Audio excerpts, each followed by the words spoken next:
My wife's father invited me to a business dinner with a Japanese client. I kept quiet and pretended I didn't understand Japanese, but then I heard him say something that made me freeze. I couldn't believe what I was hearing. The email arrived on a Tuesday. I remember because Tuesdays were always quiet at the office. That dead zone between Monday's chaos and the midweek momentum that carried you through to Friday. I was halfway through a mediocre turkey sandwich when my phone buzzed.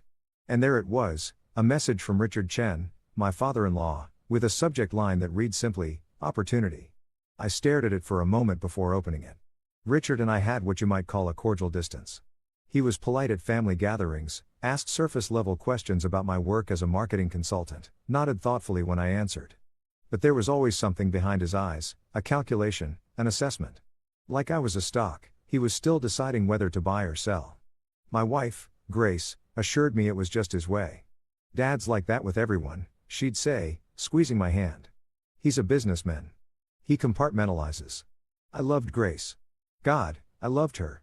We'd been married 3 years together for 5, and she was the kind of person who made you believe in goodness.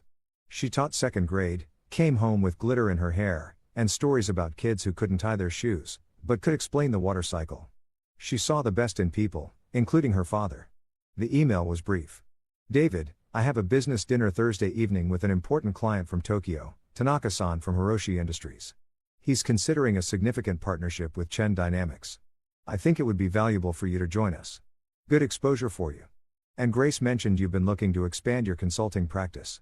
Matsuri Restaurant 700 p.m. Dress well, Richard. I read it twice, then a third time. Richard had never invited me to anything business related. In his world, I was the guy who married his daughter. Acceptable, educated enough, but fundamentally separate from the empire he'd built. Chen Dynamics was his creation.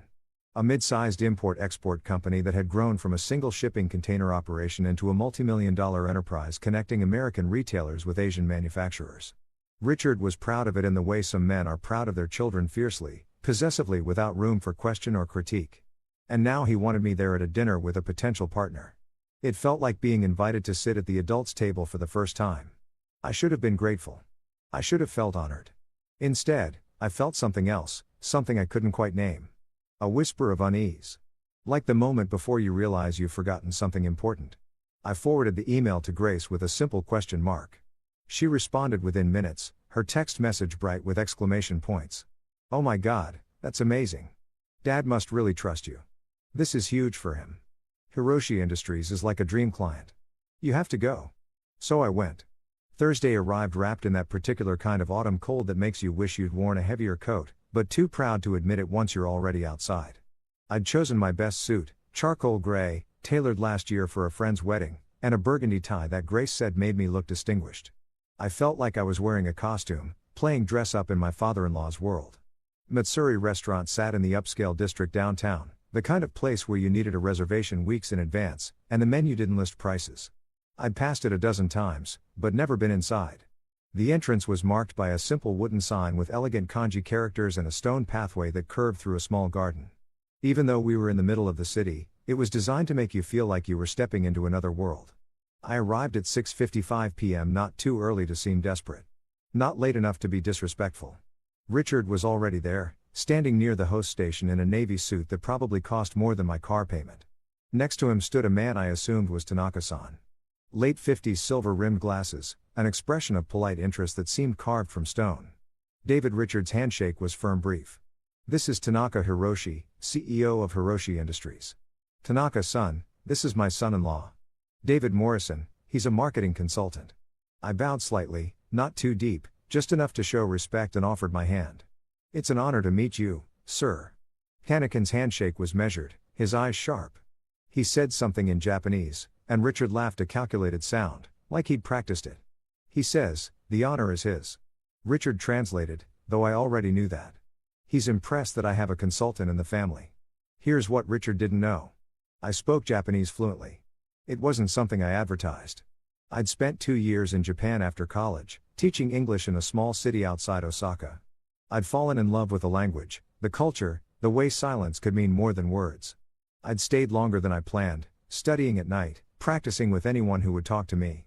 By the time I came back to the States, I could navigate business meetings, understand news broadcasts, read novels in their original form. But it never came up with Richard. Why would it?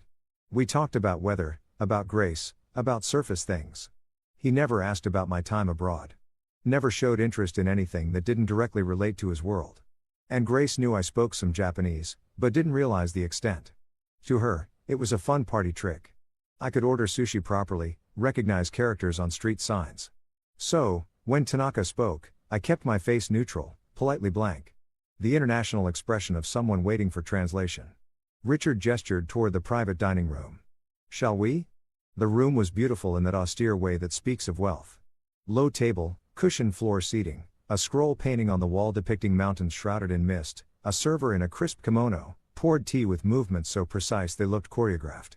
We settled in, Richard and Tanaka-san across from each other, me slightly to Richard's left.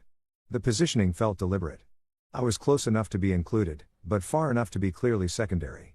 A supporting character in someone else's scene. The conversation started safe, neutral. Richard talked about Chen Dynamics' growth trajectory, about their distribution network, about their reputation for reliability. Tanakan listened with that same carved expression, occasionally nodding, asking clarifying questions through Richard's interpretation. Except Richard wasn't just interpreting, he was editing. When Tanaka-san asked about labor practices at their partner factories, Richard translated it as a question about production capacity. When Tanaka-san mentioned concerns about supply chain transparency, Richard spun it into a question about logistics efficiency. I kept my face still, sipped my tea, nodded at appropriate moments, but inside something was shifting. A discomfort that started as a pin prick and began to spread. The food arrived in waves, sushimi arranged like flowers, tempura so light it seemed to float. Miso soup served in lacquered bowls. Richard raised his glass in a toast. To partnership, he said, and Tanaka-san echoed him in Japanese. We drank. The sake was smooth, warm going down. Then Tanaka-san said something that made me set down my cup very carefully. This project involves a significant investment. I only do business with transparent people. Will you show me your company's real financial situation? Richard smiled. Warm, grandfatherly. He responded in English, which I would then need to translate back in my head to understand what Tanakan was hearing. Tanakan wants to confirm our mutual commitment to this partnership. He's expressing his enthusiasm. That wasn't remotely what he said. I felt something cold settle in my stomach. The kind of cold that has nothing to do with temperature and everything to do with recognition. The moment when you realize the ground beneath you isn't solid. Tanakan's eyes narrowed slightly. He wasn't stupid. He could sense the discrepancy. Even if he couldn't pinpoint it, he said something else slower this time, more deliberate. I don't work with liars. Richard laughed again. He says he's excited to see our facility next week. The lie was so blatant, so utterly disconnected from what had actually been said that for a moment I thought I'd misheard. That my Japanese was rustier than I thought. But no, I understood perfectly. And Richard was deliberately, systematically mistranslating every challenging question Tanaka-san asked. I looked at my father-in-law. Really looked at him. He was relaxed, confident, completely at ease. He thought he was in control. He thought he could manipulate this conversation, steer it toward whatever outcome he wanted, and no one would be the wiser because why would they? Who brings someone who speaks Japanese to a business dinner and doesn't mention it? Tanaka-san was speaking again. I want to ask about your son-in-law. Does he speak Japanese? Richard glanced at me. Then back to Tanakan. He's asking what you think of the meal, David. Tell him it's excellent. My mouth was dry. It's excellent, I said. Best I've had. Tanakan studied me for a long moment. Then he switched to English, accented but clear. You enjoy Japanese food, Mr. Morrison? Very much, I said. My voice sounded normal, calm, like I wasn't screaming internally. My wife and I try to visit authentic places when we can. Have you been to Japan? The question hung there. Richard's posture shifted almost imperceptibly. Alert. A long time ago, I said carefully. Right after college. I taught English for a while. Ah. Tanaka-san's expression didn't change. Where? Osaka Prefecture. A small city. You probably wouldn't know it. I see. He returned to his sake, to his food. But I could feel him thinking, processing, calculating. The dinner continued. More dishes arrived. More lies were translated. Richard grew increasingly comfortable, talking about profit margins that sounded inflated, about supplier relationships that seemed too good to be true, about contracts he claimed were already secured, when Tanakan had explicitly said he needed to see documentation first. And I sat there, silent. Complicit by virtue of my silence. Because here's the thing about knowledge.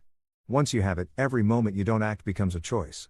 Every second I sat there understanding the real conversation while Richard spun his fiction, I became part of the deception. Not actively, I wasn't lying, but I was allowing the lies to continue. I was the silent witness to something that felt increasingly like fraud. When Tanaka-san excused himself to take a phone call, Richard leaned toward me. "This is going well," he said quietly. "Better than I expected. Tanaka's on board. I can feel it. Are you sure he understands everything you're telling him?" I asked carefully. Richard waved a hand. "His English is good enough for the important parts. And I've been working with Japanese clients for 20 years, David. I know how to navigate this." "You're lying to him."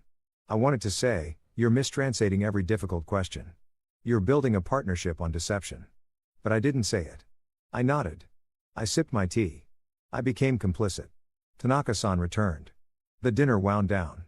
We exchanged business cards, mine simple and somewhat apologetic next to Richard's embossed perfection and Tanaka-san's minimalist elegance. We bowed. We shook hands. Richard scheduled a follow-up meeting. As we walked out into the cold night air, Richard clapped me on the shoulder. "Thanks for coming, David. I know this isn't usually your scene, but it means something that you were here. Family matters in business. It shows stability." "I'm glad I could help," I said automatically. He handed his valet ticket to the attendant. "Grace mentioned you're looking to expand your consulting practice. I might have some contacts for you, people who could use your services. Let me make some calls." It was an offering, a reward for good behavior, for playing my part, for being the appropriate son-in-law who dressed well and made polite conversation and asked no uncomfortable questions. I should have felt grateful. Instead, I felt dirty, like I'd witnessed a crime and done nothing, like I'd sold something I couldn't name for the promise of professional advancement I wasn't sure I wanted. I drove home in silence.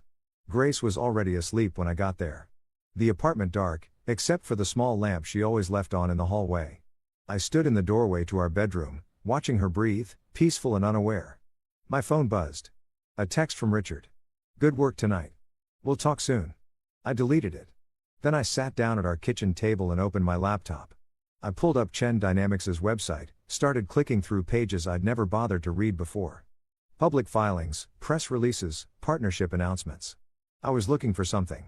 I didn't know what yet, but I knew this. Something was deeply wrong. And I was the only person in that room who understood exactly how wrong it was. The question was what I was going to do about it. If you've ever discovered something you weren't supposed to know, you understand the weight of it. How it sits in your chest like a stone. How every conversation afterward feels like navigating a minefield because you're carrying information that changes everything. I sat there until sunrise, reading, researching, beginning to understand the scope of what I'd witnessed. And slowly, very slowly, I began to form a plan. Grace found me at the kitchen table that morning, laptop still open, cold coffee in a mug I didn't remember pouring. "Did you even come to bed?" Her voice was soft with sleep, concerned. She wore my old college t-shirt, her hair pulled into a messy bun. Beautiful in that unconscious way that made my chest ache. I closed the laptop too quickly. The kind of movement that draws attention rather than deflects it. "Couldn't sleep," I said, which was true. "Too wired from the dinner." She smiled, patting over to kiss my forehead. "I knew it would go well. Dad wouldn't have invited you if he didn't think you could handle it." She moved to the coffee maker, starting a fresh pot. "Tell me everything. Was the client impressed? Did Dad introduce you properly? Oh, God. Was the food amazing?" I watched her. My wife, the woman who saw good in everyone, who believed her father's world was built on hard work and integrity because that's what he told her. That's what she needed to believe. "The food was incredible," I said. Each word felt calculated. Tanaka-san seemed interested in the partnership. Interested. That's it. She turned, mocked, disappointed. "Come on, give me details. What did they talk about?" "Your father lied repeatedly, systematically to a man who was trying to do honest business." And I sat there and let it happen. "Supply chains," I said instead. "Distribution networks, pretty technical stuff." I mostly just listened. It wasn't quite a lie, more like a strategic omission. The kind of thing that feels like betrayal even as you're doing it. Grace poured 2 cups of coffee, added cream to mine the way I liked it. "Dad texted me this morning. He said you were great, that you really impressed him." She handed me the mug, her eyes bright.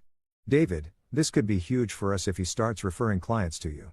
If he actually brings you into his business circle." She didn't finish the sentence. She didn't need to. We'd been talking about buying a house, about starting a family, about all the things that required money we didn't quite have yet. Richard's world, his connections, his influence could change that. Could change everything. Yeah, I said. It could be. She kissed me again longer this time, then headed to the shower. I heard the water start, heard her humming something cheerful and off-key. I reopened the laptop. Research became my new obsession.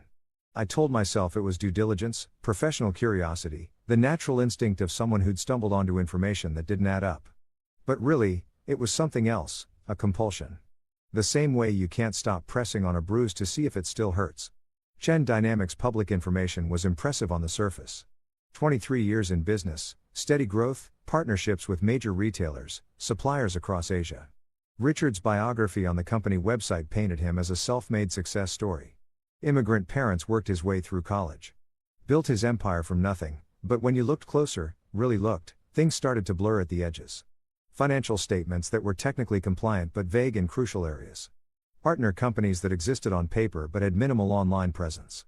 Glowing testimonials from clients whose names, when I searched them, led to dead ends or businesses that had dissolved years ago. And then there were the lawsuits buried deep in public records, settled quietly, sealed under confidentiality agreements.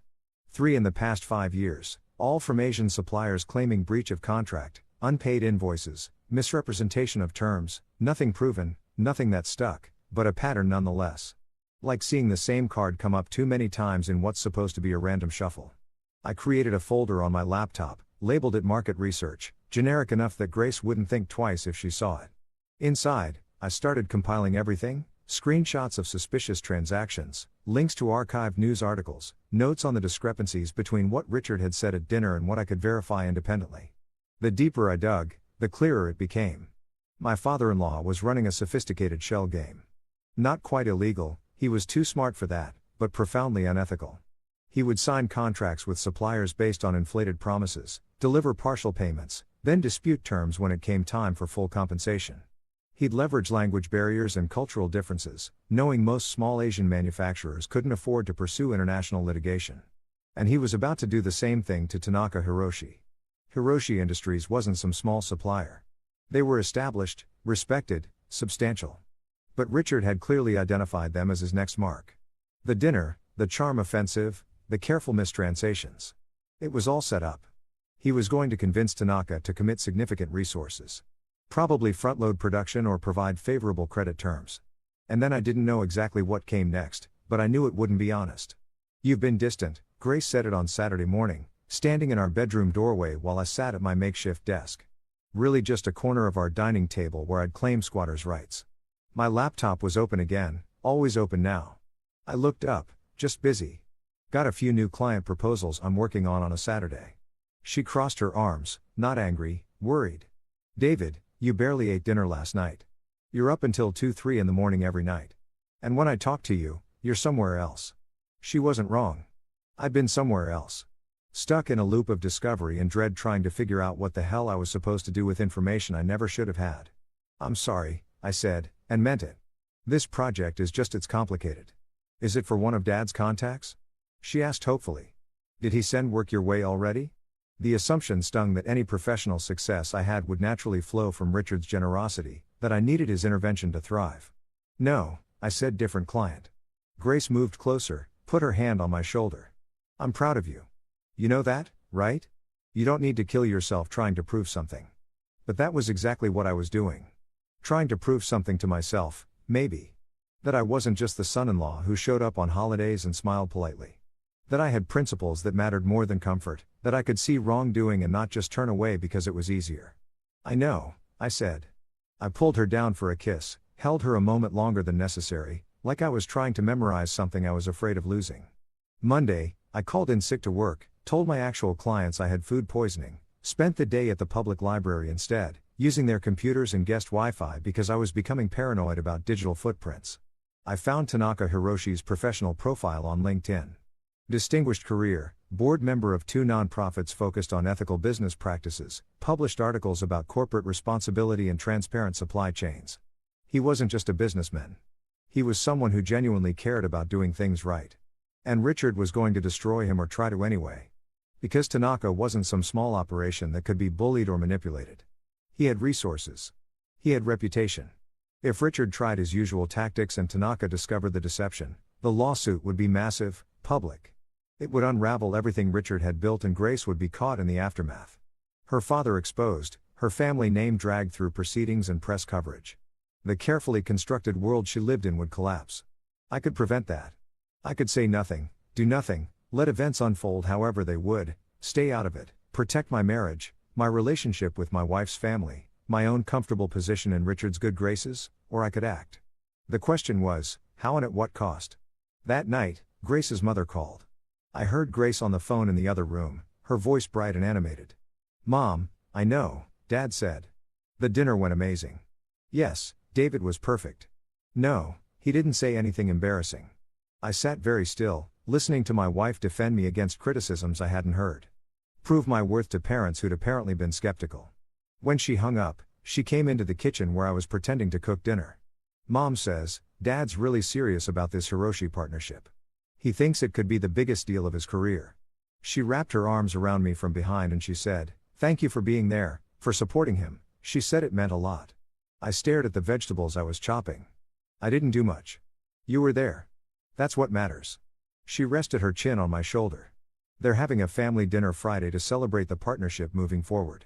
You'll come, right?" "Of course," I said automatically. "Good," because she hesitated. "I know they can be a lot sometimes. Dad especially. But they're trying, David.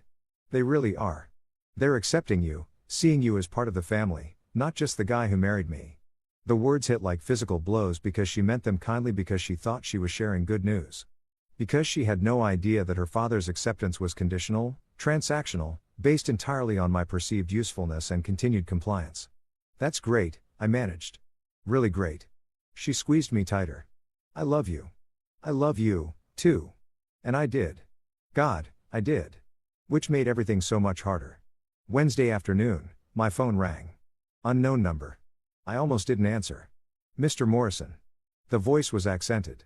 Formal. "This is Tanaka Hiroshi. We met last week at Matsuri." My heart stopped. Actually stopped, then started again, too fast, too hard. "Mr. Tanaka," I said carefully. "This is unexpected. I apologize for calling directly.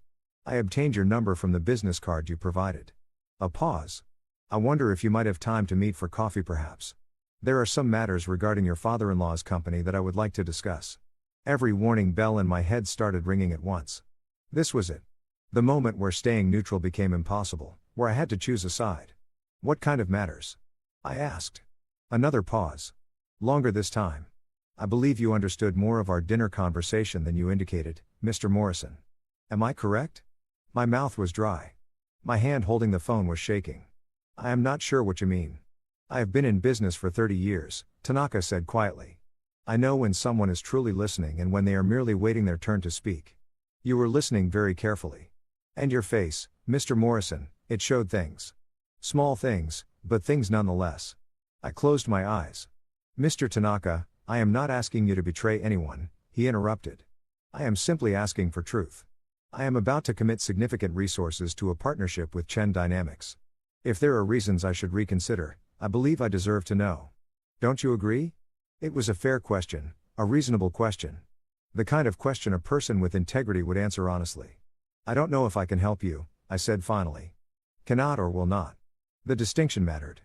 Cannot implied impossibility beyond my control. Will not implied choice, implied that I was actively choosing to protect Richard's deception. "It's complicated," I said. "Most important things are." Tanaka's voice remained gentle, patient. "Mr. Morrison, I am staying at the Meridian Hotel downtown. I will be in the lobby restaurant tomorrow morning at 8 o'clock having breakfast. If you choose to join me, I will be grateful for your time. If you do not appear, I will understand and will not contact you again. Mr. Tanaka, I have to think about, of course, think carefully, but please understand. I'm not asking you to lie. I'm asking you not to stay silent while lies continue. There is a difference." He hung up. I sat there holding my dead phone, feeling like I'd been punched, because he was right. There was a difference. And I'd been pretending there wasn't. Telling myself that not actively lying was enough. That silence wasn't complicity. But it was. Every moment I'd sat at that dinner, understanding what was really being said, watching Richard manipulate and deceive, I'd been complicit. I'd been part of it. That night, I barely spoke. Grace noticed. Of course, she noticed, but I blamed it on work stress. She accepted the excuse because she wanted to, because it was easier than pushing. I lay awake next to her, listening to her breathe, watching the shadows move across the ceiling. 8 o'clock, the Meridian Hotel. Tomorrow, if I told Tanaka the truth, I would be betraying my father-in-law, potentially destroying his business, his reputation. Grace would never forgive me. Her family would never forgive me. My marriage might not survive it. If I didn't go, I would be choosing comfort over integrity. I would be saying that my personal peace was worth more than truth. That some people's right to honest business dealings didn't matter as much as my need to avoid conflict.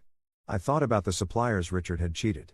Small manufacturers, people who trusted him, who delivered goods or services in good faith and been left holding unpaid invoices and broken promises. I thought about how Richard had used cultural differences as weapons, how he'd taken advantage of language barriers, legal distances, the simple fact that pursuing justice internationally was expensive and exhausting.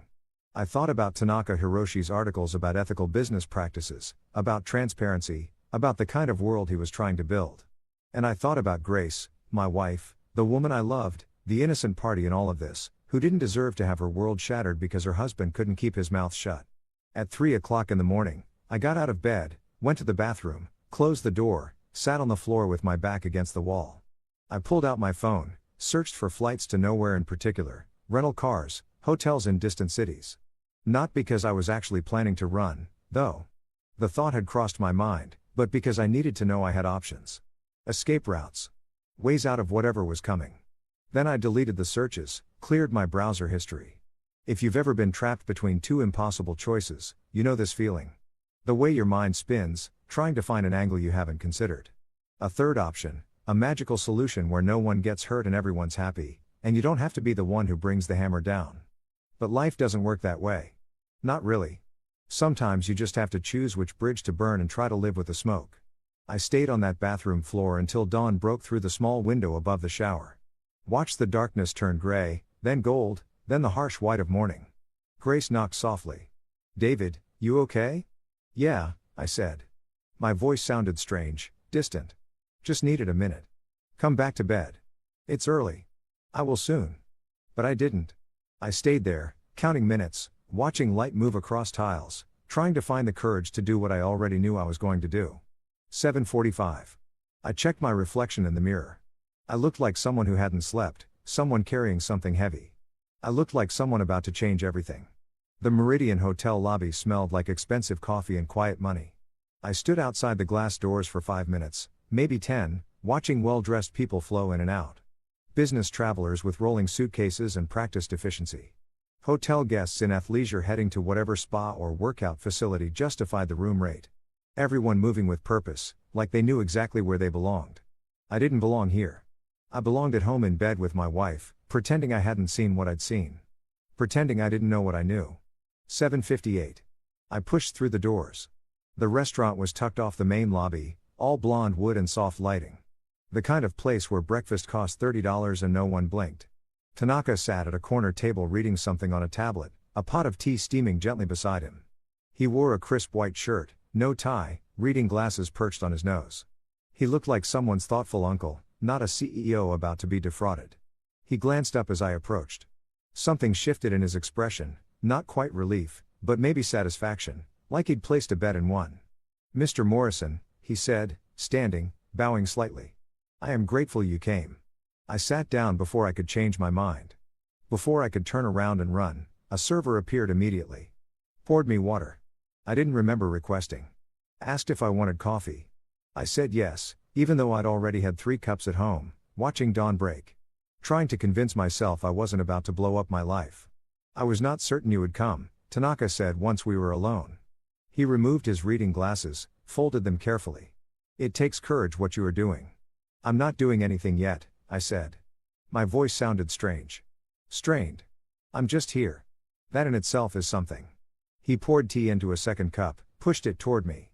"Green tea, very calming. I find it helps with difficult conversations." I wrapped my hands around the cup. The warmth was grounding, real. Everything else felt like I was watching it happen to someone else. "Mr. Tanaka, before we go any further, I need to know what exactly do you want from me?" He studied me for a long moment. Truth, he said simply. At the dinner last Thursday, your father-in-law was translating my questions, but I do not believe he was translating them accurately. Am I correct? The moment stretched.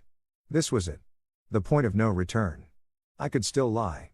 Could say I didn't speak Japanese well enough to be sure that maybe there were just some cultural misunderstandings that I really couldn't help him. But I was so tired of lying. Even the passive lies, the lies of omission, they were eating me from the inside out. Yes, I said. You're correct. Tanaka didn't react dramatically. He simply nodded like I'd confirmed something he already knew. Will you tell me what I actually said and what your father-in-law claimed I said? This was the cliff edge, the moment of jumping. Once I started talking, I couldn't take it back. I thought about Grace. Asleep when I left, peaceful and trusting. I thought about the family dinner on Friday, the celebration of a partnership built on deception. I thought about wedding photos on our mantle, about Richard's hand on my shoulder, about being welcomed into a family that was fundamentally corrupt. You asked about transparency, I said quietly. About seeing Chen Dynamics' real financial situation. Richard told you that you were expressing enthusiasm for the partnership. Tanaka's jaw tightened. Continue. So I did. I told him everything. Every mistranslation, every deflection, every lie Richard had carefully constructed. I told him how when he'd said he only worked with transparent people, Richard had claimed he was confirming his commitment. How when he'd stated explicitly that he didn't work with liars, Richard had translated it as excitement about touring the facility. With each revelation, Tanaka's expression grew darker, not angry, controlled, but you could see the calculations happening behind his eyes, the pieces falling into place.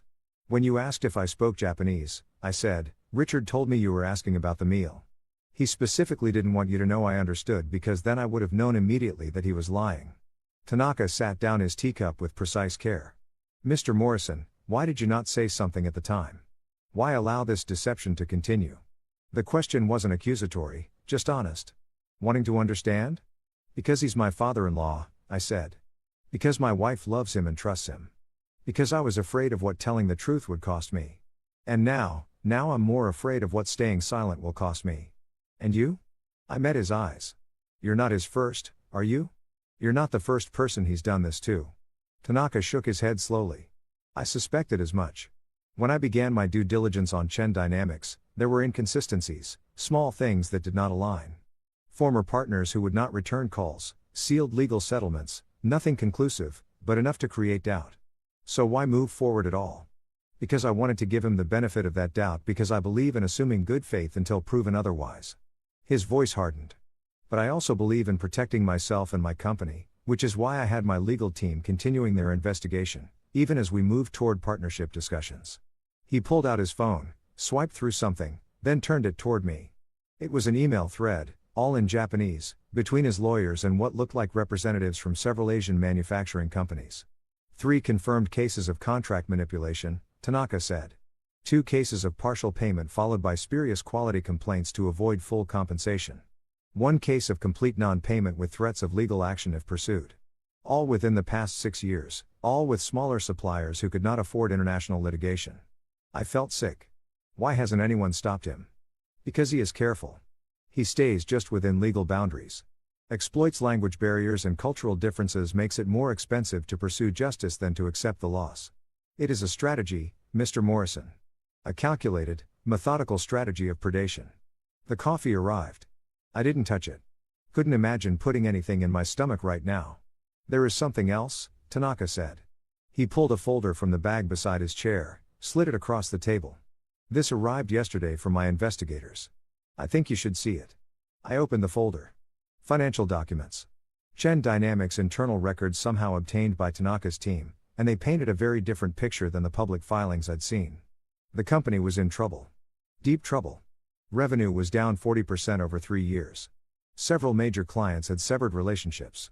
The operational accounts were being shuffled between subsidiaries in what looked like sophisticated money laundering, moving funds around to create the illusion of solvency while masking significant debt. Richard Chen is desperate, Tanaka said quietly. He needs this partnership not to grow his business, but to save it. My company's resources, our reputation, our distribution network. He plans to use them as collateral to secure loans he cannot currently obtain. Then when those loans come due and he cannot pay, the liability will partially fall on Hiroshi Industries as his partner. Jesus. The word came out barely above a whisper.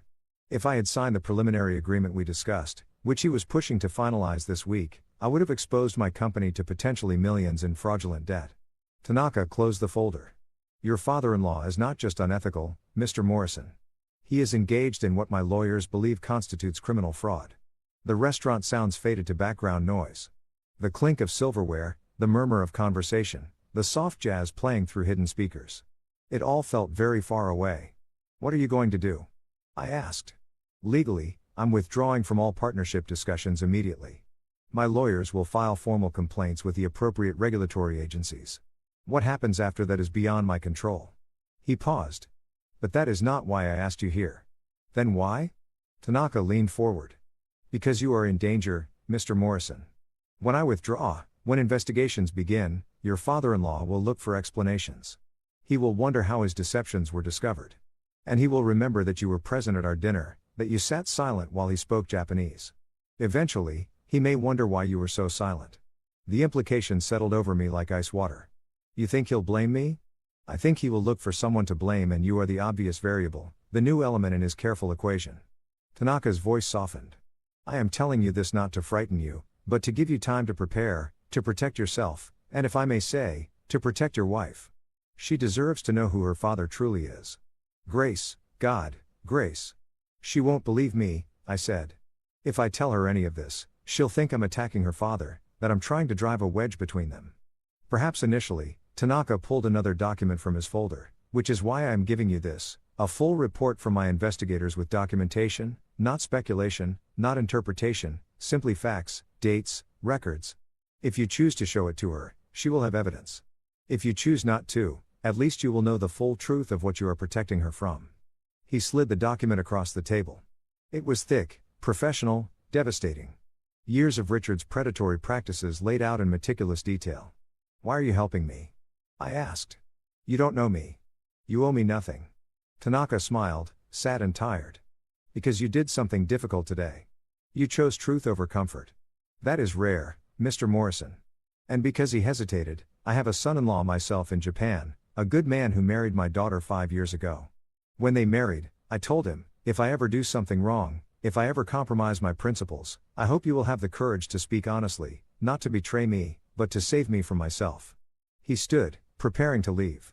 Your father-in-law is beyond saving, I think.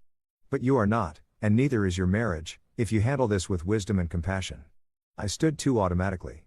We bowed to each other, mine deeper, more grateful than I could articulate. Mr. Tanaka, I said, thank you for giving me a choice. We always have choices, Mr. Morrison. The question is whether we have the courage to make the hard ones. He collected his things, left cash on the table for the meal I hadn't eaten. One more thing. When this becomes public, and it will, you may need someone to vouch for your character, for the fact that you came forward, not out of malice, but out of principle. If that time comes, my lawyers have instructions to provide testimony on your behalf. He left me standing there, holding a folder full of truth I wasn't sure I was ready to carry. I sat back down, ordered more coffee I didn't drink. Read through the entire report, every page, every damning detail. Tanaka's investigators had been thorough. Bank records showing suspicious transfers.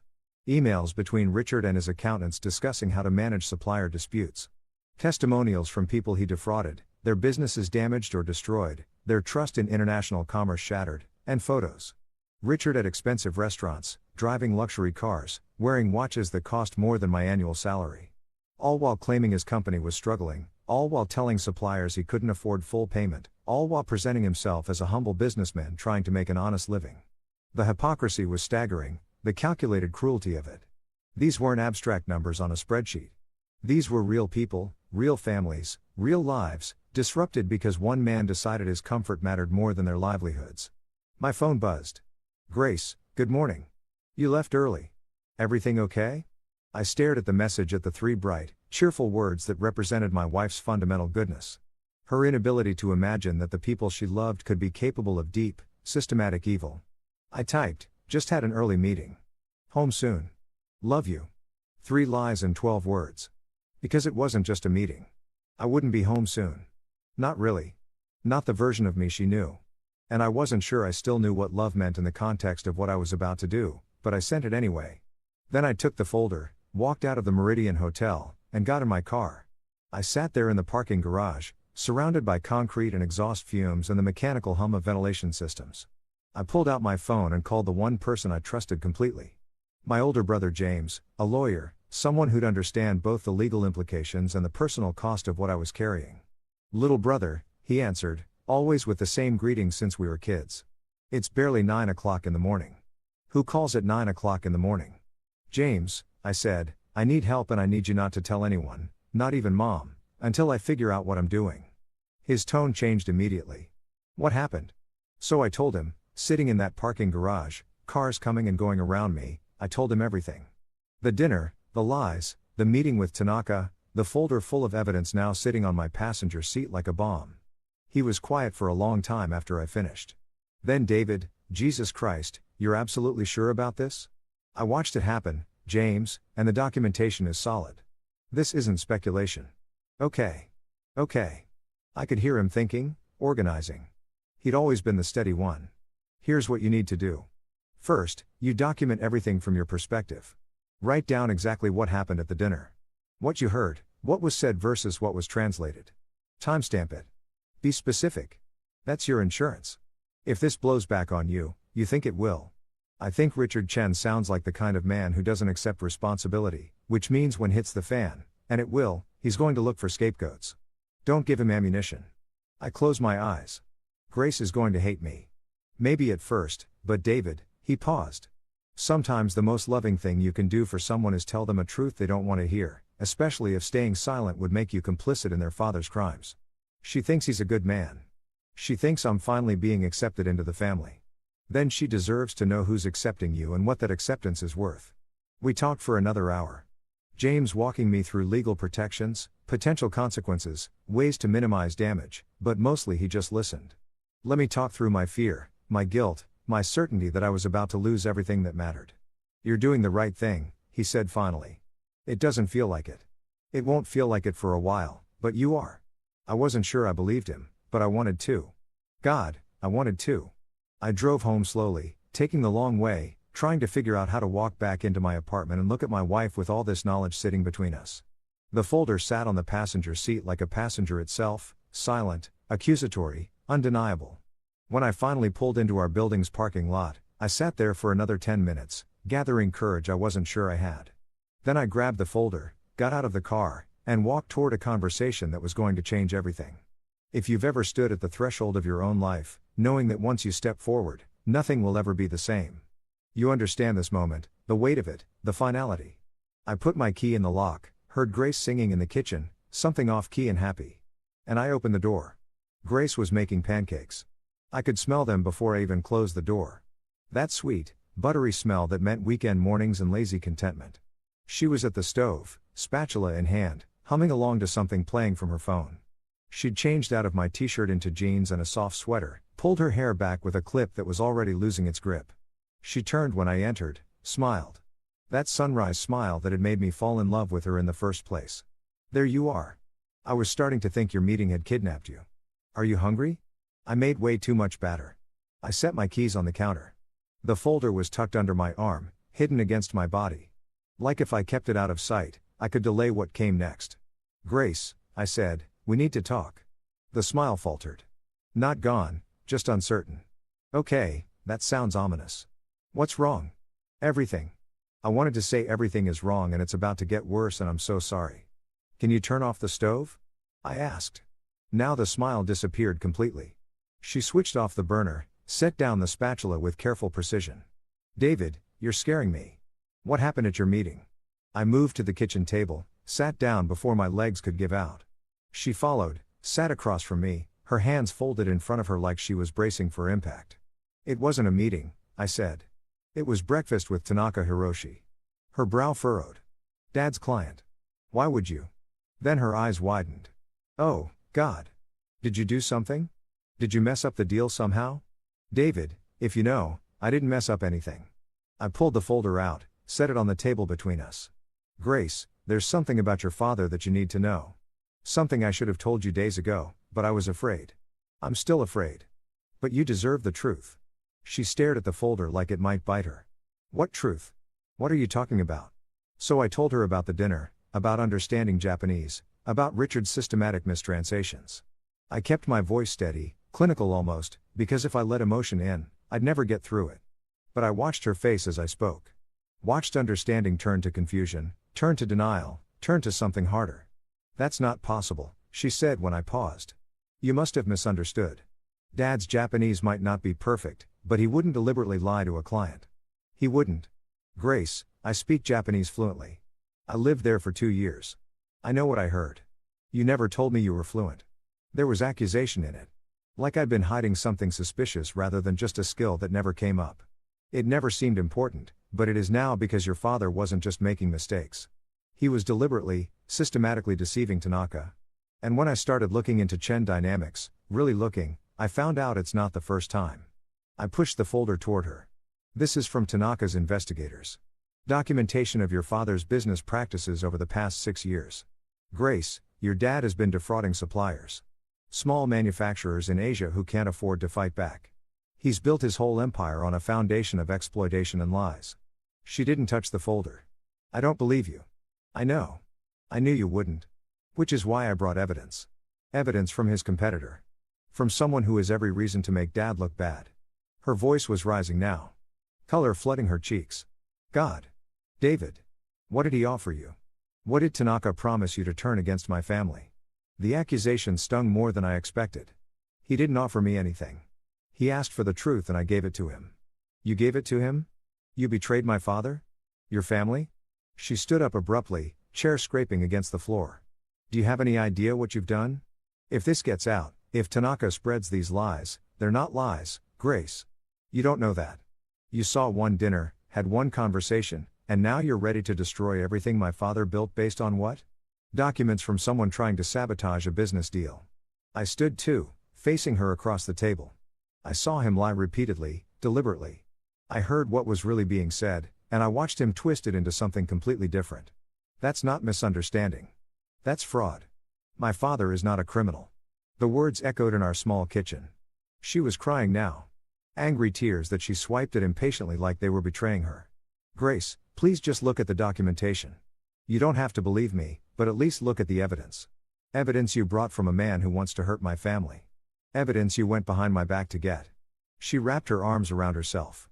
"How long have you been planning this? Was the whole dinner just were you looking for dirt on Dad the entire time?" "No. God, no. I went to support him. I went because you asked me to. I never wanted to find any of this. But you went digging anyway. You couldn't just let it go, could you? You had to play detective. Had to prove something what? That you're smarter than him? That he's not good enough for you?" Each word was a knife. "This isn't about ego, Grace. It's about right and wrong. Right and wrong." She laughed, bitter and sharp. "You don't think it was wrong to go behind my back? To meet with my father's business rival in secret? To collect evidence against my family? Like you're building some kind of case. I was trying to protect you from what? From my own father?" She grabbed the folder, held it up. "This is what protection looks like to you. Destroying my family, humiliating my parents. Your father is already humiliating himself. I'm just trying to stop him before he takes you down with him." Wrong thing to say. I knew it the moment the words left my mouth. Grace's expression hardened into something I'd never seen before. Something cold and closed off. "Get out," she said quietly. "Grace, get out of this apartment right now. We need to talk about this. We don't need to do anything. You made your choice when you went to that hotel when you decided Tanaka's version of events mattered more than your own family's." She threw the folder at me. It hit my chest. Papers scattering across the floor. "Take your evidence and get out. Go stay with your brother. Go stay at a hotel. I don't care. But I don't want you here right now. Please don't do this. Let me explain." "Explain what?" "How you decided my father was a criminal based on one dinner. How you trusted a stranger over the man who raised me." Her voice cracked. "My dad is not perfect. But he's my dad, David, and you just tried to destroy him." I bent down, started gathering the scattered papers, financial records, testimonials from defrauded suppliers, evidence of systematic misconduct. All of it real, all of it damning, and none of it mattering because Grace couldn't see past her own loyalty. "I love you," I said, still on my knees, clutching documents that felt like they weighed 1,000 pounds. "I love you," and I was trying to do the right thing. The right thing would have been talking to me first.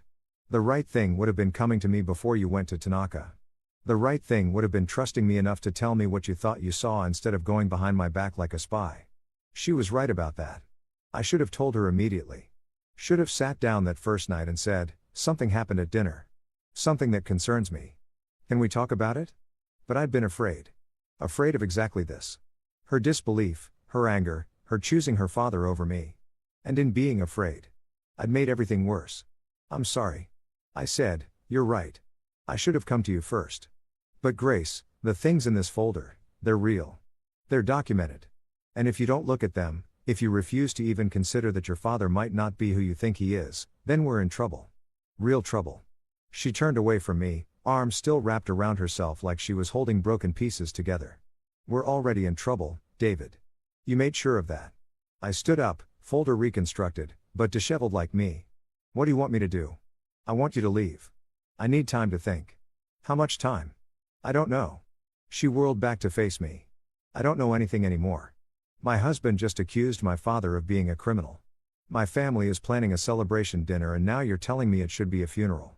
I need to process this without you standing here looking at me like I'm the one who's wrong for not immediately believing the worst about the man who raised me. Fair. It was fair. Even if it felt like my heart was being torn out through my throat. Okay, I said. I'll go.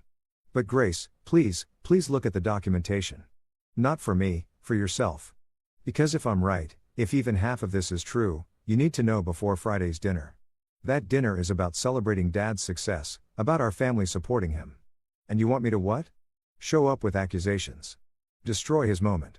I want you to know the truth before you celebrate a partnership that's built on fraud. She flinched like I'd hit her. Just go, David, please, before I say something we can't take back. Too late, I thought. We'd both already said things that felt irrevocable, but I nodded, grabbed my keys, headed for the door. David, I turned. For a second, I thought she was going to call me back. Going to say she was sorry, that we'd work through this together. Instead, she said, my father is a good man. Whatever you think you found, whatever Tanaka told you, my father is a good man. And when this is over, when the truth actually comes out, you're going to owe him an apology. I wanted to tell her she was wrong. Wanted to make her see. But you can't force someone to truth. They have to choose to see it themselves. I hope you're right, I said. And meant it. God, I meant it. How much easier everything would be if I was wrong. If Richard was innocent and I was just paranoid, jealous, misinterpreting. But I wasn't wrong. And deep down underneath her anger and denial, I think Grace knew it, too. Which was why she was so angry. Because knowing something and accepting it are two different things. I left. I drove to James' place.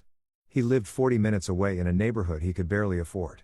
A one-bedroom apartment that smelled like old coffee and law books. He opened the door in sweatpants and a faded band t-shirt, took one look at my face, and pulled me inside. That bad? He asked. Worse, he made coffee. I didn't drink while I sat on his couch and told him everything. Grace's reaction, her denial, her anger, the way she'd looked at me like I was a stranger, someone capable of betrayal. She'll come around, James said. Once she looks at the documentation, she won't look at it. She threw it at me. Okay. But once the news breaks, once Tanaka files his complaints and investigations start, she'll blame me for starting it. I put my head in my hands. She'll think I initiated everything, that I set her father up somehow. Did you tell her that Tanaka already knew? That his investigators had already found everything before you even met? She didn't want to hear it. In her mind, I went to Tanaka first. I chose him over her family. Nothing else matters. James sat down across from me. David, listen. I know this feels impossible right now, but you did the right thing. When Grace calms down, when she has time to process, what if she doesn't? What if this is it? What if I just destroyed my marriage to expose a man who's probably going to lawyer up and somehow escape consequences anyway? Then you'll still have done the right thing. That has to matter. But did it? If doing the right thing cost me my marriage, my wife, the future we'd planned, did it still count as right, or was it just stupid, naive? The actions of someone who thought principles mattered more than relationships? I didn't know anymore. My phone buzzed. Grace, I told my parents what you did. They're devastated. Mom is crying. Dad is talking to lawyers. I hope you're happy. I showed the message to James. Jesus, he said. She told them already without even looking at the evidence. She's loyal. It's one of the things I love about her. Even when it's misplaced. Another message. The dinner Friday is still happening. Family only. You're not invited. Family only, I repeated. I'm not family anymore. Not when it counts. James took my phone away. Stop reading these. She's hurt and lashing out. Give her time. But time felt like quicksand. The more that passed, the deeper I'd sink. Richard would be spinning the narrative right now, painting me as jealous, vindictive, maybe even mentally unstable. By Friday, the whole family would have a story about David, the betrayer. David, who tried to destroy them because he couldn't handle Richard's success, and Grace would believe it. Because believing meant accepting that her father was a monster. And no one wants to believe that about the people they love. What do I do? I asked James. Just wait. Hope she changes her mind. You document everything. You protect yourself legally. You cooperate with any investigations that start, and you give Grace the space she asked for, even though it's killing you. Sound advice, practical, reasonable. I hated all of it. I spent the rest of the day on James' couch, staring at the ceiling, replaying every moment of the morning, looking for the point where I could have done something different, said something better, made Grace understand without making her choose between me and her father. But there wasn't one. Or if there was, I'd missed it. And now I was here, separated from my wife, accused of betrayal, carrying truth that no one wanted to hear. My phone rang around 5. Unknown number. I almost didn't answer. Mr. Morrison, this is Richard Chen. My father-in-law's voice was cold, controlled, the warmth from the dinner completely gone. Mr. Chen, I said. James looked up sharply from his laptop. I'm calling as a courtesy to let you know that I've retained legal counsel regarding your slanderous accusations. If you continue to spread lies about me or my company, I will pursue legal action for defamation, interference with business relationships, and any other remedies my lawyers can identify. I haven't spread any lies. You met with Tanaka Hiroshi. You told him God knows what. And now he's withdrawn from our partnership discussions, citing concerns about my business practices.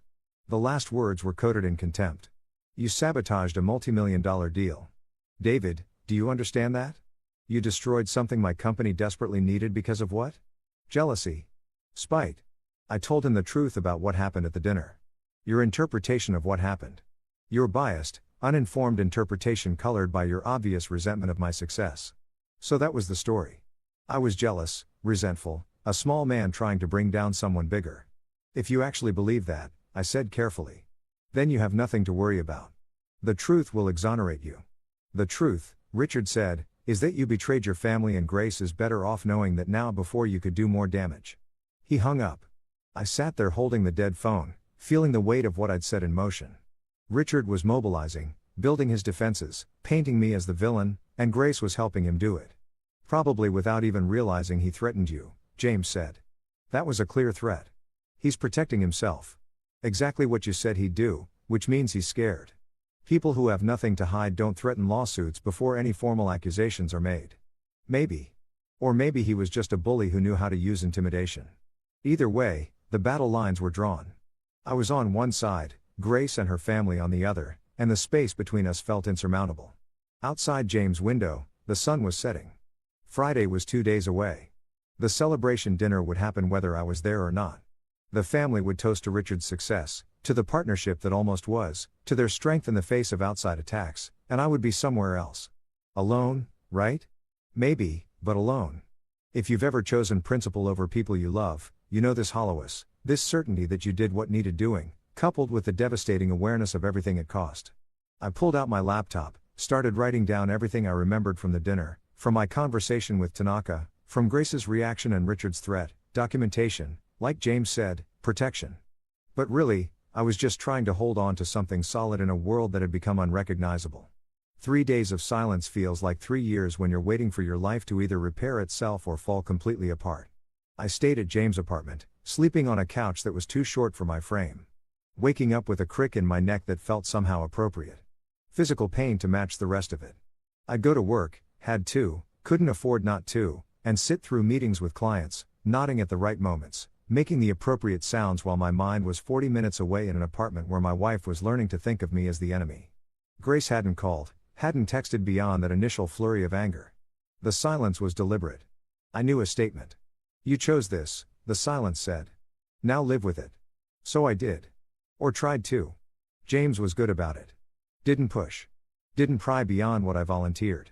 He'd come home from his law firm around 7, Find me exactly where he'd left me that morning, and just coexist, make dinner, share it, let me sit with my thoughts without demanding I articulate them. Brotherhood in its purest form, presence without pressure. You should eat, he'd say, pushing a plate toward me. I'm not hungry. Eat anyway. Spite is not a nutritionally complete diet. So, I'd eat mechanically, tasting nothing, fueling a body that felt increasingly disconnected from my will. Wednesday night, I got an email from one of my actual clients, a small startup I'd been consulting for on their marketing strategy. The CEO wanted to schedule a meeting. Nothing unusual except the tone felt off, too careful. I called him, got voicemail, called again an hour later. Same result. Thursday morning, he finally answered. David. Hey, listen. I've been meaning to reach out. The pause told me everything. You're terminating the contract. It's not personal. It's just we heard some things about a situation with your family and we're a small company. We can't afford to be associated with any kind of controversy right now. What situation? What did you hear? That you're involved in some kind of business dispute? Accusations of sabotage or something? Look, I don't know the details and I don't want to. We just need to protect our reputation. Richard, it had to be. He was already working his network, poisoning wells before I even knew they existed. I haven't sabotaged anything, I said. I witnessed fraud and reported it. There's a difference. Maybe, probably, but perception matters, David. And right now, the perception is that you're radioactive. I'm sorry. I really am. You did good work for us, but we can't take the risk. He hung up. Professional, apologetic, absolute. I stared at my phone. One client gone. How many more would follow? How many people were in Richard's orbit listening to his version of events, deciding I was too dangerous to associate with James, I said when he got home that evening. I think I'm being blacklisted. I told him about the client, about the carefully worded termination, about the implication that my name was becoming toxic in local business circles. He set down his briefcase with unusual force. That's tortious interference. If Richard is actively sabotaging your business relationships, that's actionable. Can I prove it? The client didn't name Richard specifically. Just said they heard things. Could have come from anywhere. Could have, but probably didn't. James pulled out his laptop. Let me make some calls. I know people who know people. We'll find out what story Richard is spreading. And then what? Sue my father-in-law while I'm trying to save my marriage. That'll really convince Grace I'm not the villain here. You think doing nothing will convince her? David, you're being attacked. You need to defend yourself, but defending myself meant escalating. Meant legal battles and depositions and all the ugly machinery of litigation. It meant burning bridges that might possibly still be repairable. It meant accepting that this situation wasn't going to resolve quietly. Wasn't going to end with Grace coming to her senses and Richard admitting wrongdoing and everyone apologizing and moving forward. It meant war. Let me think about it, I said. James looked like he wanted to argue, but he just nodded, closed his laptop, ordered Thai food neither of us really wanted. Friday arrived like an execution date. I woke up knowing that somewhere across the city, Grace was getting ready for the family dinner, picking out an outfit, maybe the blue dress I loved on her, doing her makeup in our bathroom mirror. The one with the crack we kept meaning to replace, getting ready to celebrate her father's resilience in the face of my betrayal. Would she think about me at all? Wonder where I was, what I was doing, or had she already started the process of writing me out of the narrative? David the temporary husband? David the mistake. David who almost ruined everything but didn't because family sticks together against outside threats. I went to work, had a video call with a client in Portland who hadn't heard any rumors yet, who still treated me like a professional consultant rather than a cautionary tale. It felt almost normal, a glimpse of what life used to be, before I learned to speak Japanese.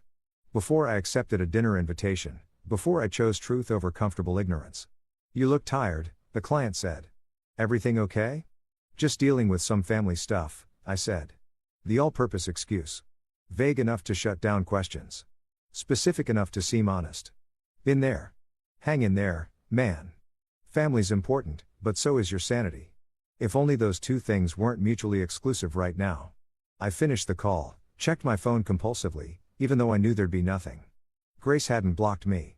I'd checked pathetically, sending a test message to myself from her contact, but she might as well have. The silence was just as effective. Around 2 o'clock in the afternoon, my phone finally rang. Unknown number again. This time it was a woman, older, formal. Mr. Morrison, this is Helen Chen. Grace's mother. I sat up straighter automatically like she could see me through the phone. Misuse Chen. Hello. I'm calling because I think we need to have a conversation. Adult to adult. Before this situation spirals further out of control, her voice was neutral. Controlled.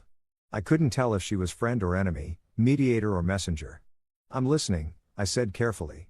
My husband is very upset. Grace is heartbroken. And you, I imagine, are feeling quite righteous about whatever it is you think you've discovered. She paused. But righteousness doesn't keep families together, David. Neither does fraud. So you keep saying these accusations you've made. Do you have any idea what they could do to Richard's reputation? To our family standing in the community? Grace teaches second grade. David, her students' parents know who her father is. If these lies spread, they're not lies.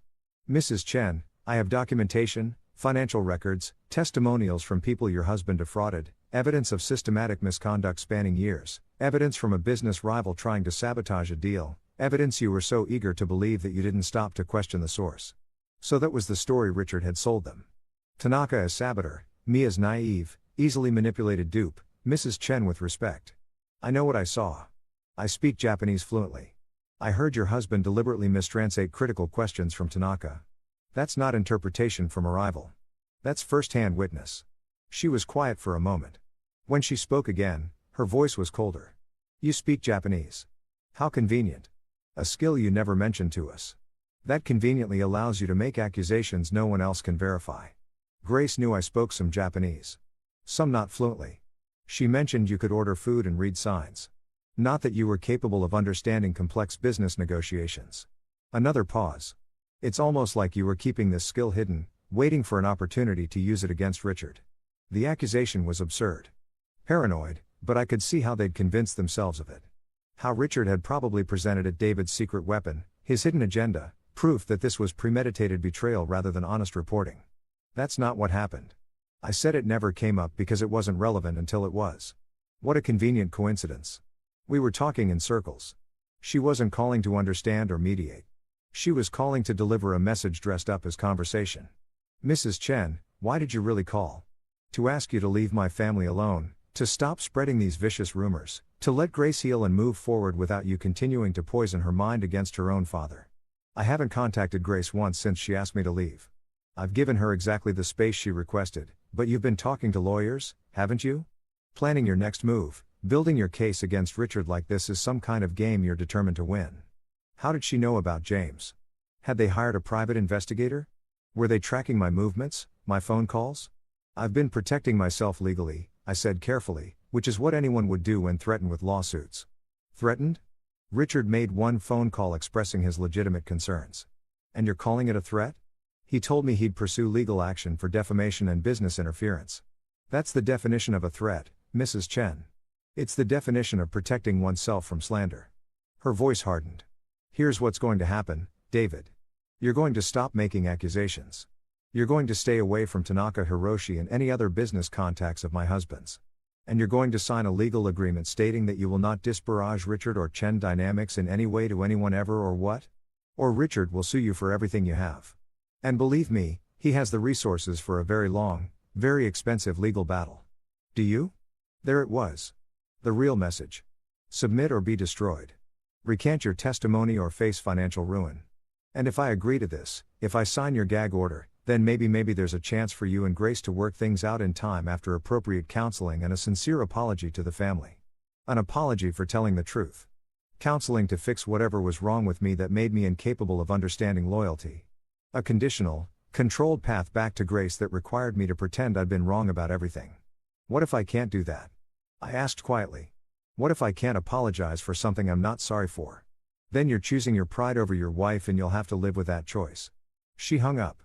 I sat there, phone still pressed to my ear, listening to dead air. The ultimatum was clear. Truth or grace? Principle or marriage? Pick one because I couldn't have both. James came home early that afternoon. Face grim. I talked to some people. You're right about the blacklisting. Richard's been calling in favors, spreading word that you're unstable, litigious, a liability. He's not making specific accusations, too smart for that. But he's destroying your reputation through innuendo. His wife just called, offered me a deal. Sign a non-disparagement agreement. Never speak about any of this again, and maybe Grace and I can reconcile eventually after I apologize. Jesus Christ, did you agree? I said I'd think about it. David, I know. I know I can't. But James, if I don't, I couldn't finish the sentence. If I don't, I lose her for real. Forever. He sat down heavily. There's something else. Tanaka's investigators filed their report with the relevant regulatory agencies yesterday. Trade Commission, State Attorney General's office. Once those wheels start turning, there's going to be a formal investigation into Chen Dynamics. It's out of your hands now. So, even if I wanted to back down, sign their agreement, pretend none of this happened, it wouldn't matter. The truth is already in motion. Richard's going to be investigated regardless of what you do or don't say, which meant I'd already burned the bridges. The damage was done. Signing a non-disparagement agreement now wouldn't save my marriage or repair my relationship with Grace's family. It would just mean I'd silence myself for nothing. When will Richard find out about the investigation? I asked. Could be any time, could be Monday, could be right now. The thought of him getting that news at tonight's dinner, the celebration dinner, the family gathering meant to show solidarity against outside threats, felt almost poetic, his moment of triumph interrupted by the revelation that the threat wasn't outside at all. It was internal, built into the foundation of everything he'd created. He's going to know it was me, I said. Even if investigators never mention my name, he'll know. I was at the dinner. I spoke to Tanaka. I'm the obvious source. Then you need to be prepared. Restraining order prepared. Security system prepared. Richard Chen doesn't strike me as the kind of man who loses gracefully. The suggestion should have seemed paranoid. Extreme. But something in James' tone made me understand he was serious. He'd seen something in his research. Talked to people who knew Richard's history. Learned things he hadn't shared yet. What did you find? I asked. James opened his laptop, turned it toward me. 2 former employees who tried to blow the whistle on Chen Dynamics practices. Both ended up fired, blacklisted, and interestingly, both had their cars vandalized within weeks of leaving the company. Nothing proven, nothing connected to Richard directly, but the pattern's there. You think he'd actually hurt me? I think he's a man who's built his entire identity on control and success, and you've just taken both away from him. People like that don't just accept loss, they retaliate. I stared at the screen. Photos of smashed windshields, slashed tires, petty crimes that sent a clear message. See what happens when you cross me. I should warn Grace, I said. If her father is capable of, she won't believe you. You know that she'll think you're trying to manipulate her, turn her against Richard out of revenge. He was right. Any warning I sent would be dismissed as paranoia or strategic poisoning. Grace had chosen her side. Nothing I said now would change her mind. Only evidence would do that. Only seeing Richard's true nature herself. And by the time she saw it, it might be too late. The dinner was happening right now. 6 o'clock. I checked my phone obsessively. 6:15. 6:30. Imagining Grace arriving at her parents' house. The warmth of their greeting. The relief of being surrounded by family that supported her. The narrative they'd constructed together. David the outsider who tried to infiltrate their circle but revealed his true nature just in time. 7 o'clock. They'd be sitting down to eat now. Richard at the head of the table probably making a toast to family. To loyalty, to surviving attacks from those who don't understand what it means to build something from nothing. Would Grace think of me? Wonder what I was doing? Feel any doubt at all about the choice she'd made? Or was I already becoming a memory? The husband who almost was, the mistake she'd escaped. My phone buzzed. Text from an unknown number. You have 48 hours to sign the agreement and public apology Helen sent you. Or we move forward with legal action. Your choice, RC. I showed it to James. That's explicit coercion, he said immediately. Save that message. Screenshot it. That's evidence. If this goes to court, everything's evidence now. I said, my whole life is just documentation, proof, screenshots, and recordings and testimony. When did I become someone who lives through legal documents? When you decided to tell the truth to people who profit from lies. 7:30 dinner would be winding down. Maybe they were having dessert. Maybe Richard was talking about future plans. Partnerships that would replace the failed Hiroshi deal. Opportunities that would prove David's sabotage meant nothing in the end. 8 o'clock. My phone rang. Grace. My heart stopped. Started. Raced. I answered on the second ring, trying not to sound desperate. Grace, I need you to hear something. Her voice was strange, tight, controlled, but barely. Dad's been drinking, talking, and he just said something. Something I need you to explain. Background noise. Voices. Her family's dinner still happening. What did he say? He said. She paused. I heard her moving, a door closing, relative quiet. He said he's not worried about Tanaka's complaints because no one will believe a word without proof. And the only person who could actually provide proof is you, and you'll be too busy defending yourself from lawsuits to be credible. My breath caught. Grace, he said it like it was strategy, David. Like he'd planned it. And Mom just nodded. Like they'd discussed this before. Like destroying your credibility was always part of their plan. Her voice cracked. Tell me that's not what I think it is. Tell me my father isn't actually admitting to covering something up. This was it. The crack in her certainty. The first moment of doubt. Grace, where are you right now? In their guest room. Everyone else is still at dinner. Can you leave? Can you come here to James' place so we can talk? I can't just walk out of family dinner. They'd David, they'd know something was wrong. They'd ask questions, then meet me somewhere else, anywhere. A coffee shop, a parking lot, I don't care. But we need to talk face to face. Not like this. Silence. I could hear her breathing, thinking, wearing with herself. There's a park near my parents' house, she said finally. Oakage, do you know it? I'll find it. 30 minutes. I'll tell them I'm not feeling well, that I need air. Grace, don't say anything yet. Just be there. Okay. She hung up. I looked at James. I need your car. He was already grabbing his keys. Oak Ridge Park was one of those neighborhood spaces that existed more in theory than practice. A few benches, some struggling trees, a playground that looked perpetually abandoned. I got there first, parked under a street light, watched the empty swings move in the wind. 10 minutes later, Grace's car pulled up. She sat there for a while before getting out, like she was gathering courage or reconsidering. But finally, she emerged. She looked smaller than I remembered. Or maybe I just felt the distance between us more acutely. 3 days of silence had created a chasm that couldn't be measured in feet. She walked to my bench, sat down, but not close, leaving space between us. Tell me I'm wrong, she said. Tell me I misunderstood what he meant. I can't do that.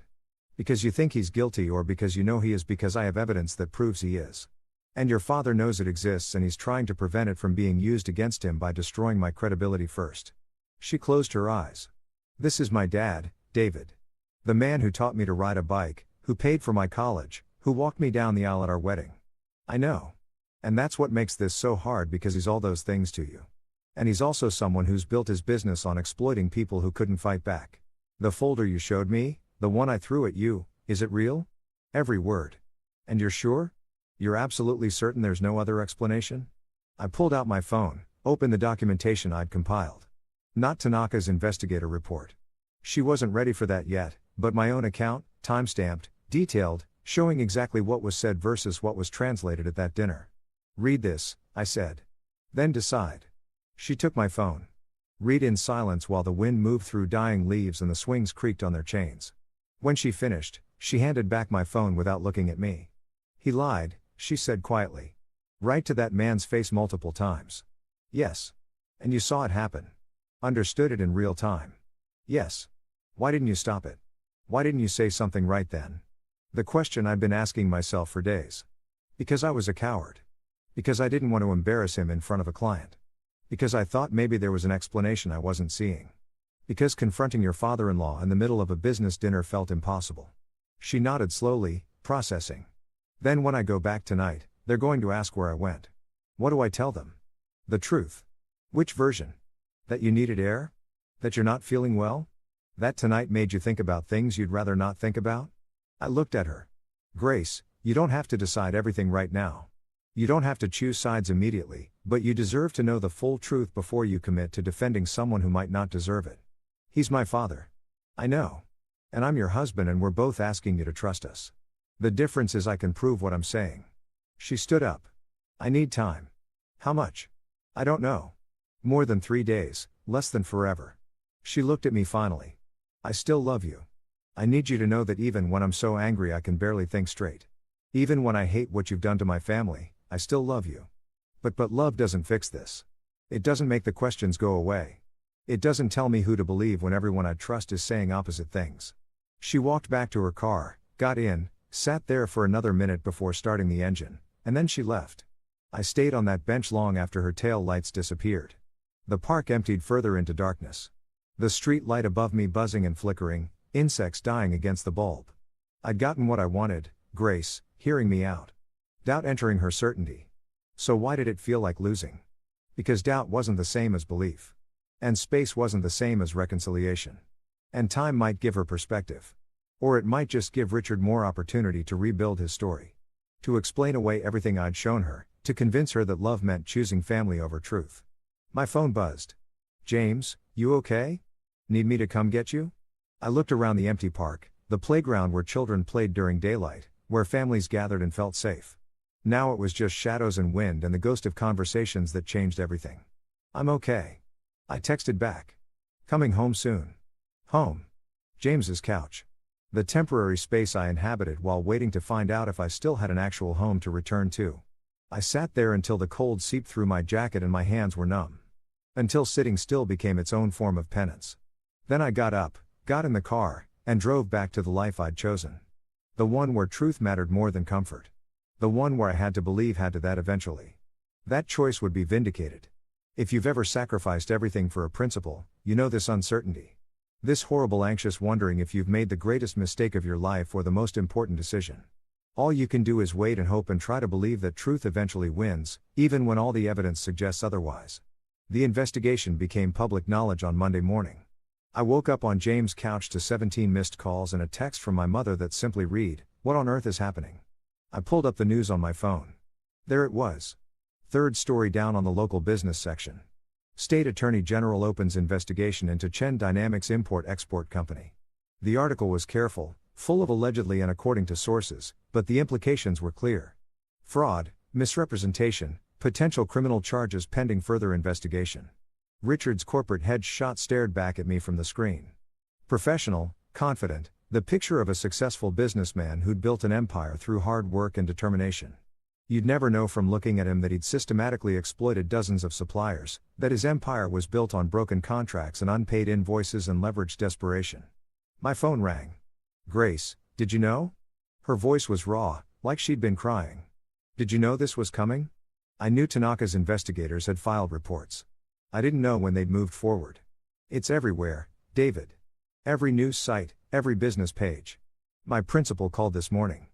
Parents are already asking questions, wondering if it affects the school, if there's a situation they should be concerned about. She paused. One of the second graders asked if my dad was going to jail. God, Grace. I'm sorry, are you? Because this is what you wanted, isn't it? My father exposed, humiliated, destroyed. I wanted the truth to come out. I didn't want it to hurt you. Well, it does. It's hurting me very much. Do you know where I am right now? Sitting in my car in the school parking lot because I can't face going inside because everyone knows and everyone's looking at me differently. And I don't even know if my father actually did what they're saying or if this is all some horrible mistake. Grace, I went through his office last night. After I got back from the park, everyone was asleep and I went into his home office and started looking through files. Her voice dropped. I found things. David correspondence with suppliers. Emails where he's disputing charges claiming quality issues that don't match the photos he received. Spreadsheets with 2 sets of numbers. One for auditors, one labeled internal only. My chest tightened. What did you do? I took pictures of everything. Then I put it all back exactly how I found it and went to bed and pretended to be asleep when I heard him get up at 3 o'clock in the morning to make phone calls. She was crying now, trying to hide it and failing. He's my dad. He's my dad and he's been lying. Maybe for years, maybe forever. And I helped him. I defended him against you. I told you that you were wrong, that you were jealous and vindictive. And the whole time you didn't know. You couldn't have known. But I should have. Shouldn't I? I should have seen something. Some sign that the man who raised me was capable of this. But I didn't. Because I didn't want to. Because it was easier to believe you were the problem than to accept that my entire childhood was built on fraud. I wanted to hold her.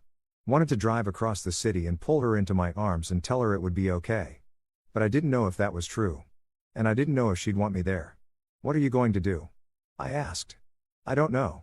I can't turn him in. He's my father. But I can't pretend I don't know either. So, I'm just sitting here paralyzed. While my students are probably inside wondering where their teacher is and why she looks like she's been crying. Grace, listen to me. You're not responsible for your father's choices. His actions are his own. The only thing you're responsible for is deciding what you're going to do now that you know the truth. And what's the right choice, David? Tell me, because every option feels like betrayal. If I support him, I'm complicit. If I don't, I'm abandoning my family. If I stay silent, I'm a coward. If I speak up, I'm a traitor. So, please tell me what's the right choice. I didn't have an answer because there wasn't one. There was no path forward that didn't involve pain, loss, impossible decisions. That was the cost of truth. Not just discovering it, but living with it afterward. I can't tell you what to do, I said finally. But I can tell you this. Whatever you decide, I'm here. I'm still your husband. I still love you, and nothing that's happening changes that. She was quiet for a long time. Then I have to go. I can't keep my students waiting. Grace, I'll call you later. Maybe. I don't know. She hung up. I sat there on James' couch holding my phone, feeling the weight of everything we'd set in motion. The investigation, the exposure, the truth that was supposed to set people free, but mostly just broke things. The week became a blur of damage control and mounting chaos. Richard hired a crisis management firm. Within days, they'd planted stories questioning Tanaka's motives, suggesting business rivalry and competitive sabotage. They dug up dirt on one of the suppliers who testified against Chen Dynamics, a tax issue from years ago. Completely unrelated, but packaged to look suspicious. They built a narrative of Richard as victim, a successful immigrant entrepreneur being targeted by jealous competitors and overzealous regulators. And it was working, at least partially.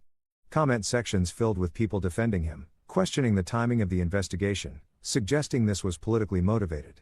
The court of public opinion was evenly divided, which meant Richard's strategy was effective. Create enough doubt, muddy enough waters, and truth becomes just another perspective. My own situation deteriorated further.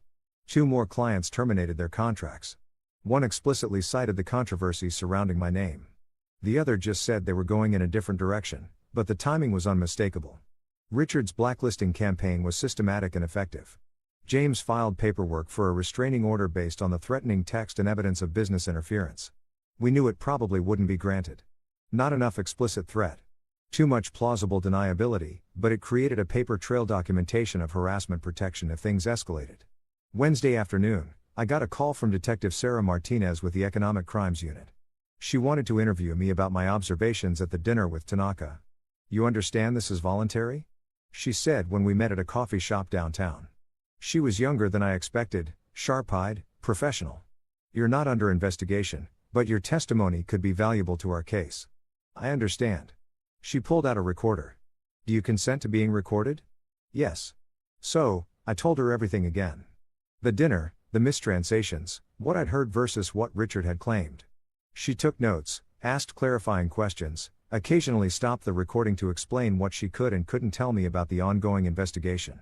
"Off the record," she said after we finished. "You did the right thing coming forward. Cases like this white-collar fraud, exploitation of language barriers, they're hard to prosecute because the victims are often overseas, don't have resources to testify, or are afraid of retaliation. Having a credible witness with direct knowledge changes everything. My wife doesn't think I did the right thing." "Your wife is in an impossible position. Give her time." Everyone kept saying that. Give her time. Like time was a healing force rather than just empty space where Richard could rebuild his defenses and Grace could talk herself into believing her father's version of events. "How long will the investigation take?" I asked. "Months. Maybe longer.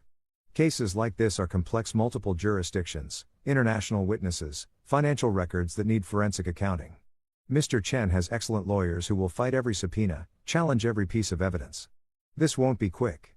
Months, potentially years, years of living in limbo, my life on hold while investigators sifted through documents and Richard's legal team filed motion after motion to delay and obfuscate. What happens if they find him guilty? Depends on the charges. Fraud, breach of contract, potentially criminal charges if we can prove intent.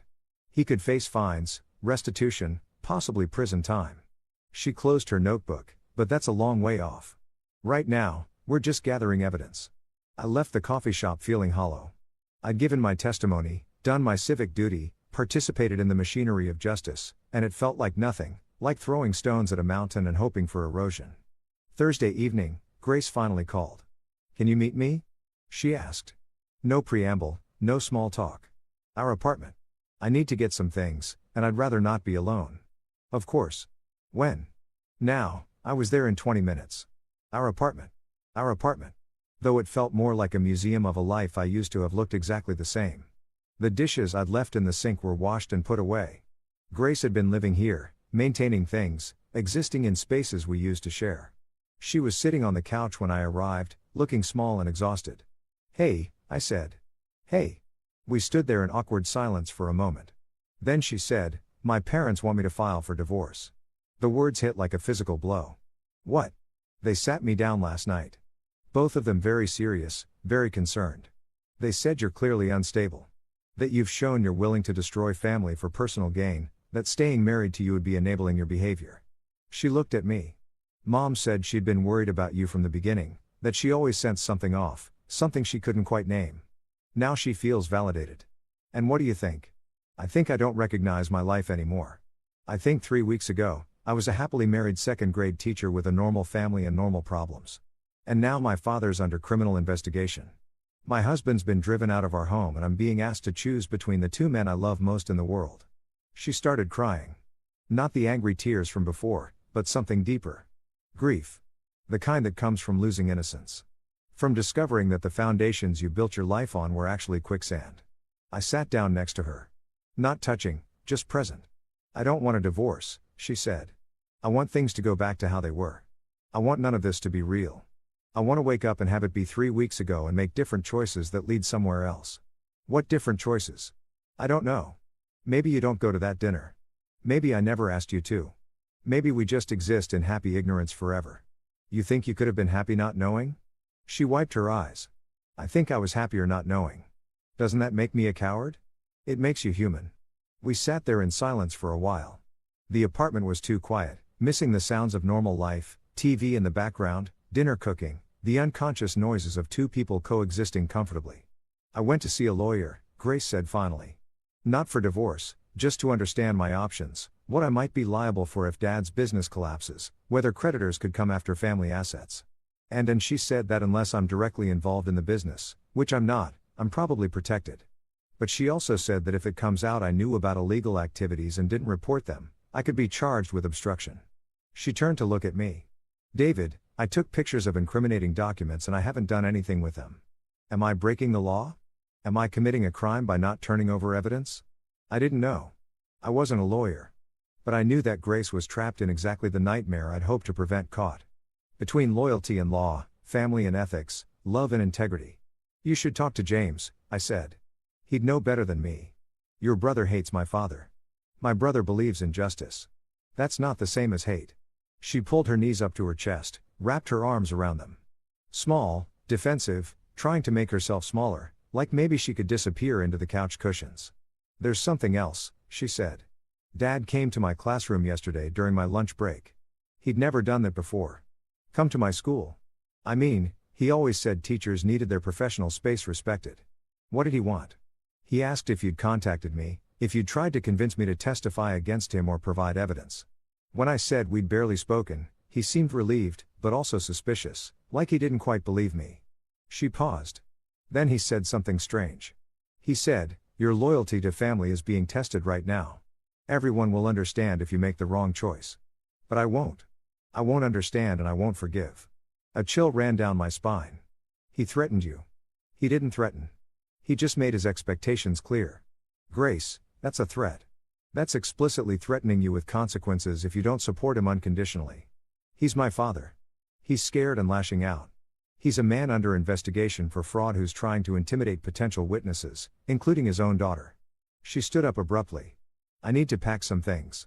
Are you going to help me or lecture me about my father's character?" I stood too. "I'm sorry. I'll help." We went to the bedroom.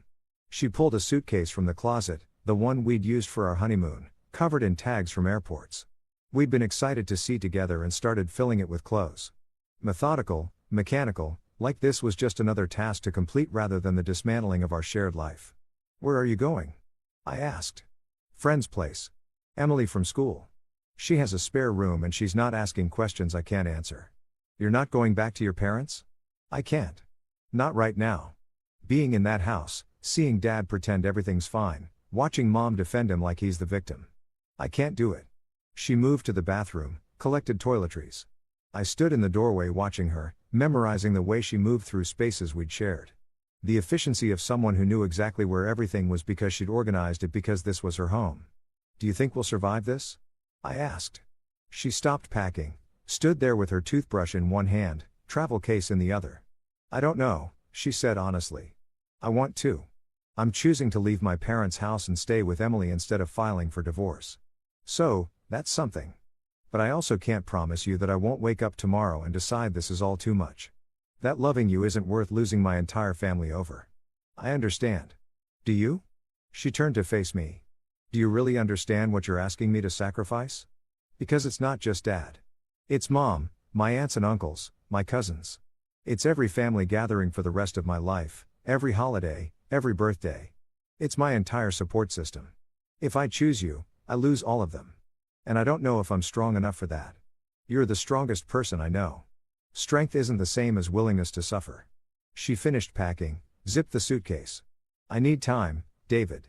Real time, not days, maybe weeks, maybe longer. Time to figure out who my father actually is and what that means for who I am. Time to decide if our marriage can survive. Both of us making impossible choices. Take whatever time you need. She wheeled the suitcase to the door, then stopped, turned back, crossed the space between us, and kissed me. It was brief, sad, tasting like tears and goodbye. I still love you, she whispered. I need you to know that. Even when I'm angry, even when I hate what's happening, even when I'm not sure we can make this work, I still love you. I love you, too. She left. I heard her footsteps in the hallway, the elevator ding, the silence that followed. I stood in our apartment, my apartment now, I supposed at least temporarily, and looked at the spaces she'd occupied. The indent in the couch where she always sat, the coffee mug still in the sink from this morning, the framed photo on the bookshelf of our wedding day. Both of us laughing at something the photographer had said, completely unaware of what was coming. My phone buzzed. James, how'd it go? She's gone. I typed. Staying with a friend. Needs time. That's not the worst outcome. Maybe not. But it felt pretty close. I sat down on the couch in the exact spot Grace always occupied. Tried to understand how I'd gotten here. How doing the right thing had cost me everything. How truth, which was supposed to be redemptive and freeing, mostly just felt like punishment. If you've ever been left alone with your principles, you know how cold they are, how abstract, how they don't keep you warm at night or tell you everything will be okay. How they're poor substitutes for the people you've lost in service of them. I pulled out my phone, opened my photos, scrolled through pictures of better days. Grace and me at the beach last summer. Grace and me at her school's holiday party. Grace and me in our kitchen. Her teaching me to make her grandmother's recipe while I pretended to be competent. Evidence of a life that might be over. A marriage that might not survive the weight of truth. Outside, the city continued its evening routines. People coming home from work, making dinner, settling into ordinary lives unmarked by investigations and impossible choices. Normal people doing normal things, unaware of how fragile it all was, how quickly it could unravel if you discovered something you weren't supposed to know. I sat there until the apartment grew dark around me. Didn't bother turning on lights. Just existed in the shadows of a life I wasn't sure how to live anymore. The investigation would continue. Richard would fight. Grace would struggle. And I would wait alone, hoping that eventually truth would prove worth its cost. Hoping, but not certain. Never certain anymore. 3 weeks passed like slow motion drowning. I developed routines that felt like survival mechanisms. Wake up at 6. Coffee. Stare at my laptop pretending to work. Field increasingly hostile emails from former clients who decided I was too controversial to associate with. Lunch that I barely ate. More pretend work. Evening calls with James where we talked about the investigation's progress or lack thereof. Sleep that came in fragments, interrupted by dreams of Grace walking away over and over in different scenarios. The apartment echoed. That's the thing about spaces designed for two people. They amplify emptiness when there's only one. I'd catch myself making enough coffee for both of us. Setting out 2 plates before remembering. Muscle memory of a shared life that my brain hadn't fully accepted was gone. Grace texted occasionally. Brief updates that felt more like status reports than conversation. Still at Emily's. Doing okay. Talked to a therapist today. It helped. Please don't call.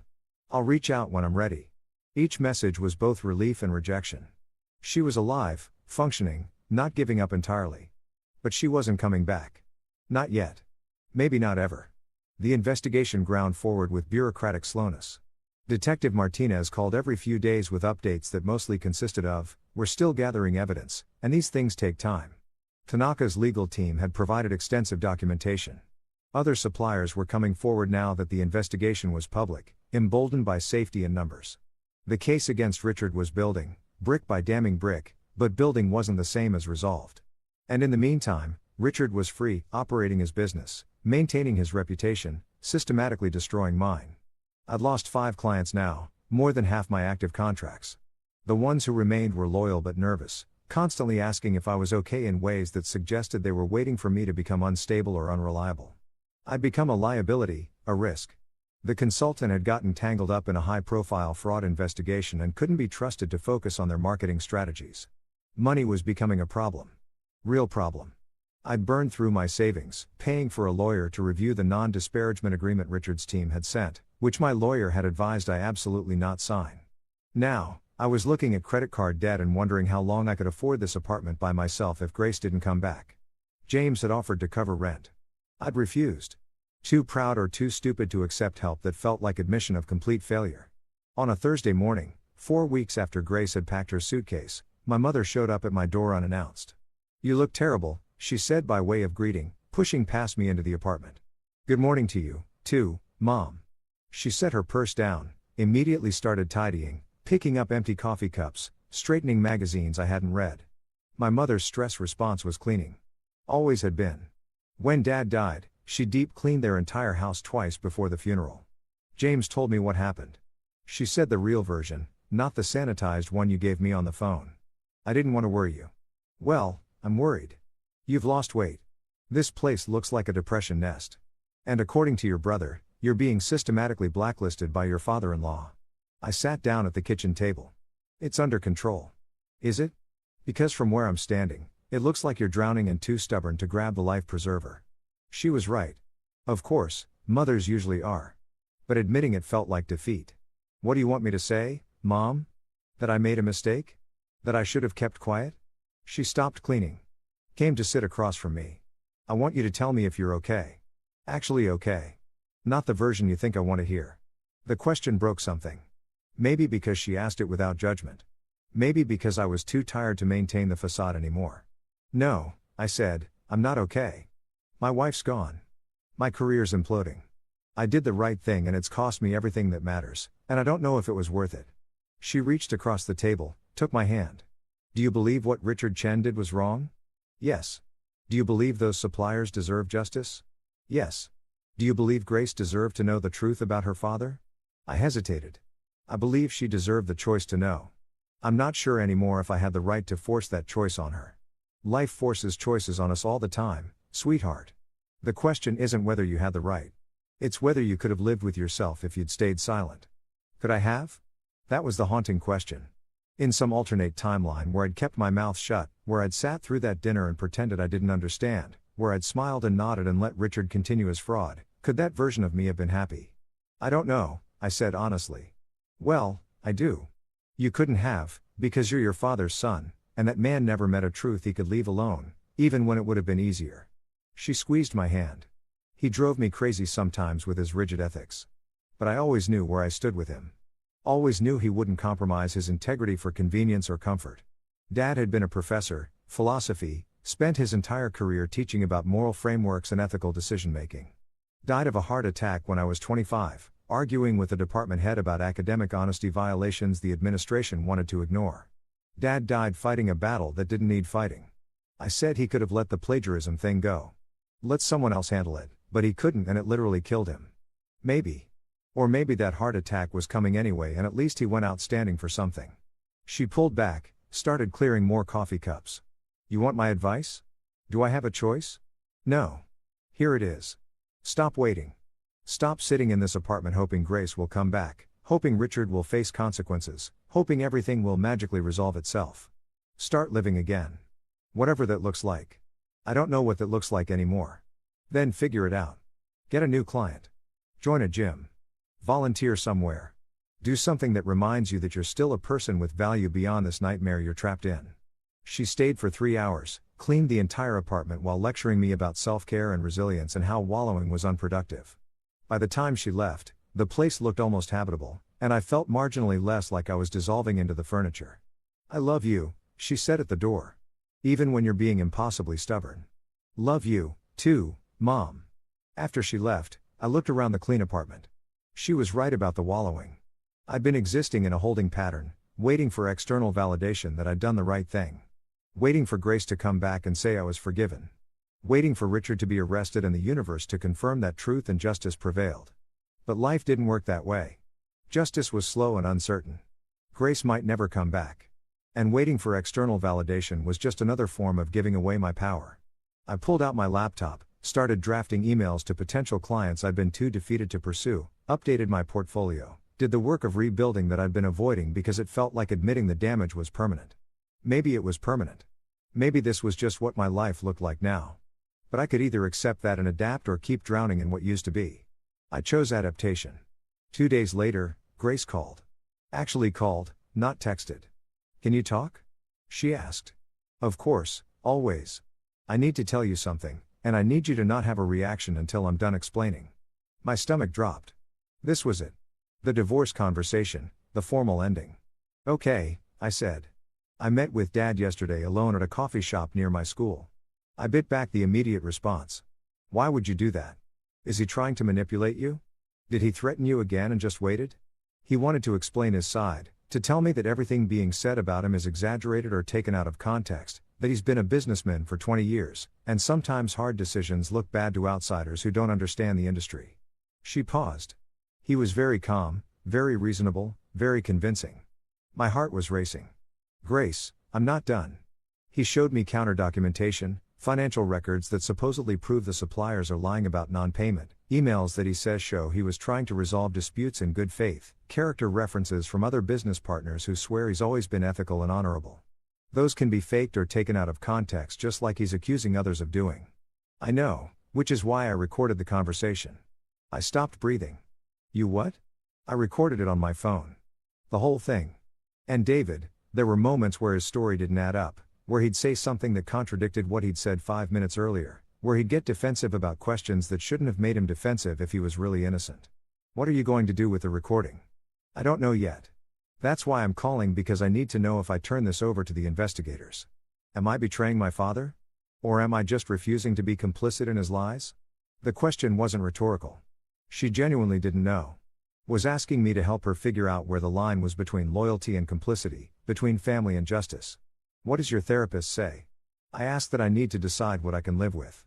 That both choices have consequences and I'm the only one who can determine which consequences I can bear." "That's frustratingly unhelpful, right?" She laughed, but it was hollow. "I keep waiting for someone to just tell me what to do, but everyone keeps saying it's my choice, my decision. Like, that makes it easier somehow. Grace, I can't tell you what to do. You know what I think you should do, but that's colored by everything I've been through. You have to make this decision for yourself, but I'm asking your opinion. As my husband, as someone who knows me better than almost anyone, what do you think I should do?" I closed my eyes. This was dangerous territory. If I told her to turn over the recording and she did and it destroyed her relationship with her family, she might blame me forever. If I told her not to, and Richard continued to defraud people, I'd be part of that continuing harm. I think I said carefully that you should ask yourself one question. If your father is innocent, would this recording hurt him? And if he's guilty, can you live with protecting him? Silence on the other end. Long enough that I thought maybe she'd hung up. "He asked about you," she said finally. "Dad. During our conversation, he asked if I was still in contact with you, if you were pressuring me to testify against him. When I said we barely talked, he looked relieved. And then he said something strange." "What?" "He said, David was always weak. I knew from the beginning he didn't have what it takes to be part of this family.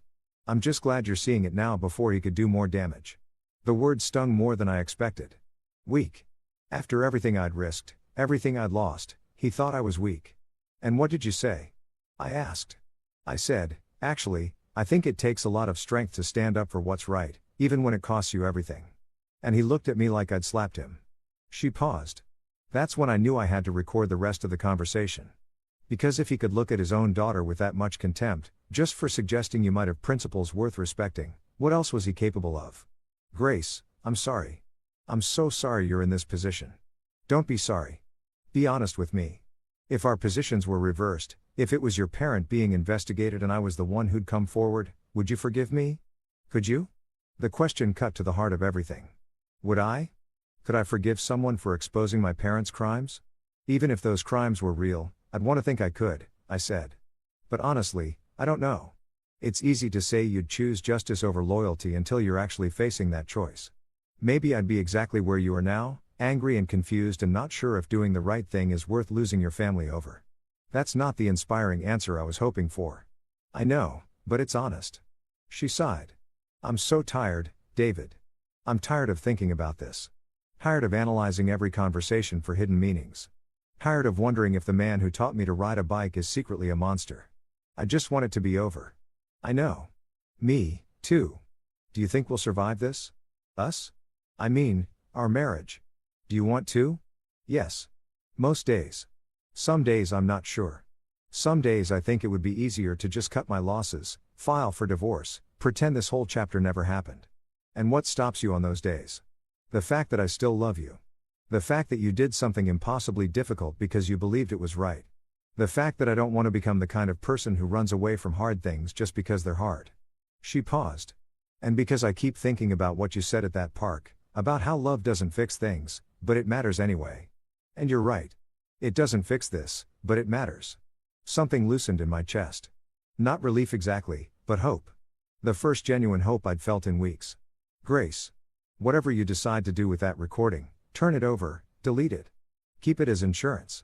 I support you. Not because I have an agenda, but because you deserve to make that choice without pressure from anyone, including me. Even if I choose wrong, there is no wrong choice. There's only the choice you can live with. She was quiet for a moment. Then I'm going to turn it over. Tomorrow I'm going to give Detective Martinez the recording and whatever happens after that is out of my hands. Are you sure? No. But I'm going to do it anyway because you were right about something. If I don't, if I protect him and he continues to hurt people, I become complicit and I can't live with that. Even if it means losing my family, even if it means they never forgive me.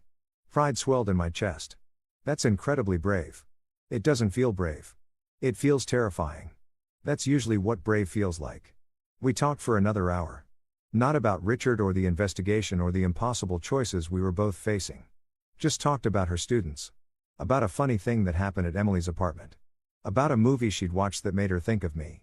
Normal conversation that felt like oxygen after weeks of suffocating. When we finally hung up, I sat in the quiet apartment feeling something I hadn't felt in a long time.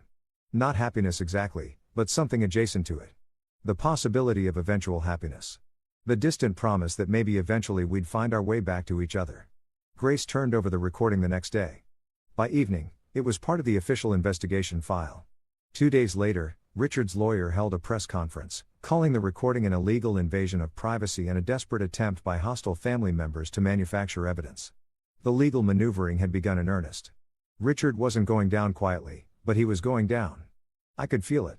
Not quickly, not cleanly, but inevitably. Truth was slow, but patient. And grace had just accelerated its arrival. That night, she texted, "Did the right thing. Feels awful. Still glad I did it." I responded, "That's exactly what doing the right thing feels like. Proud of you."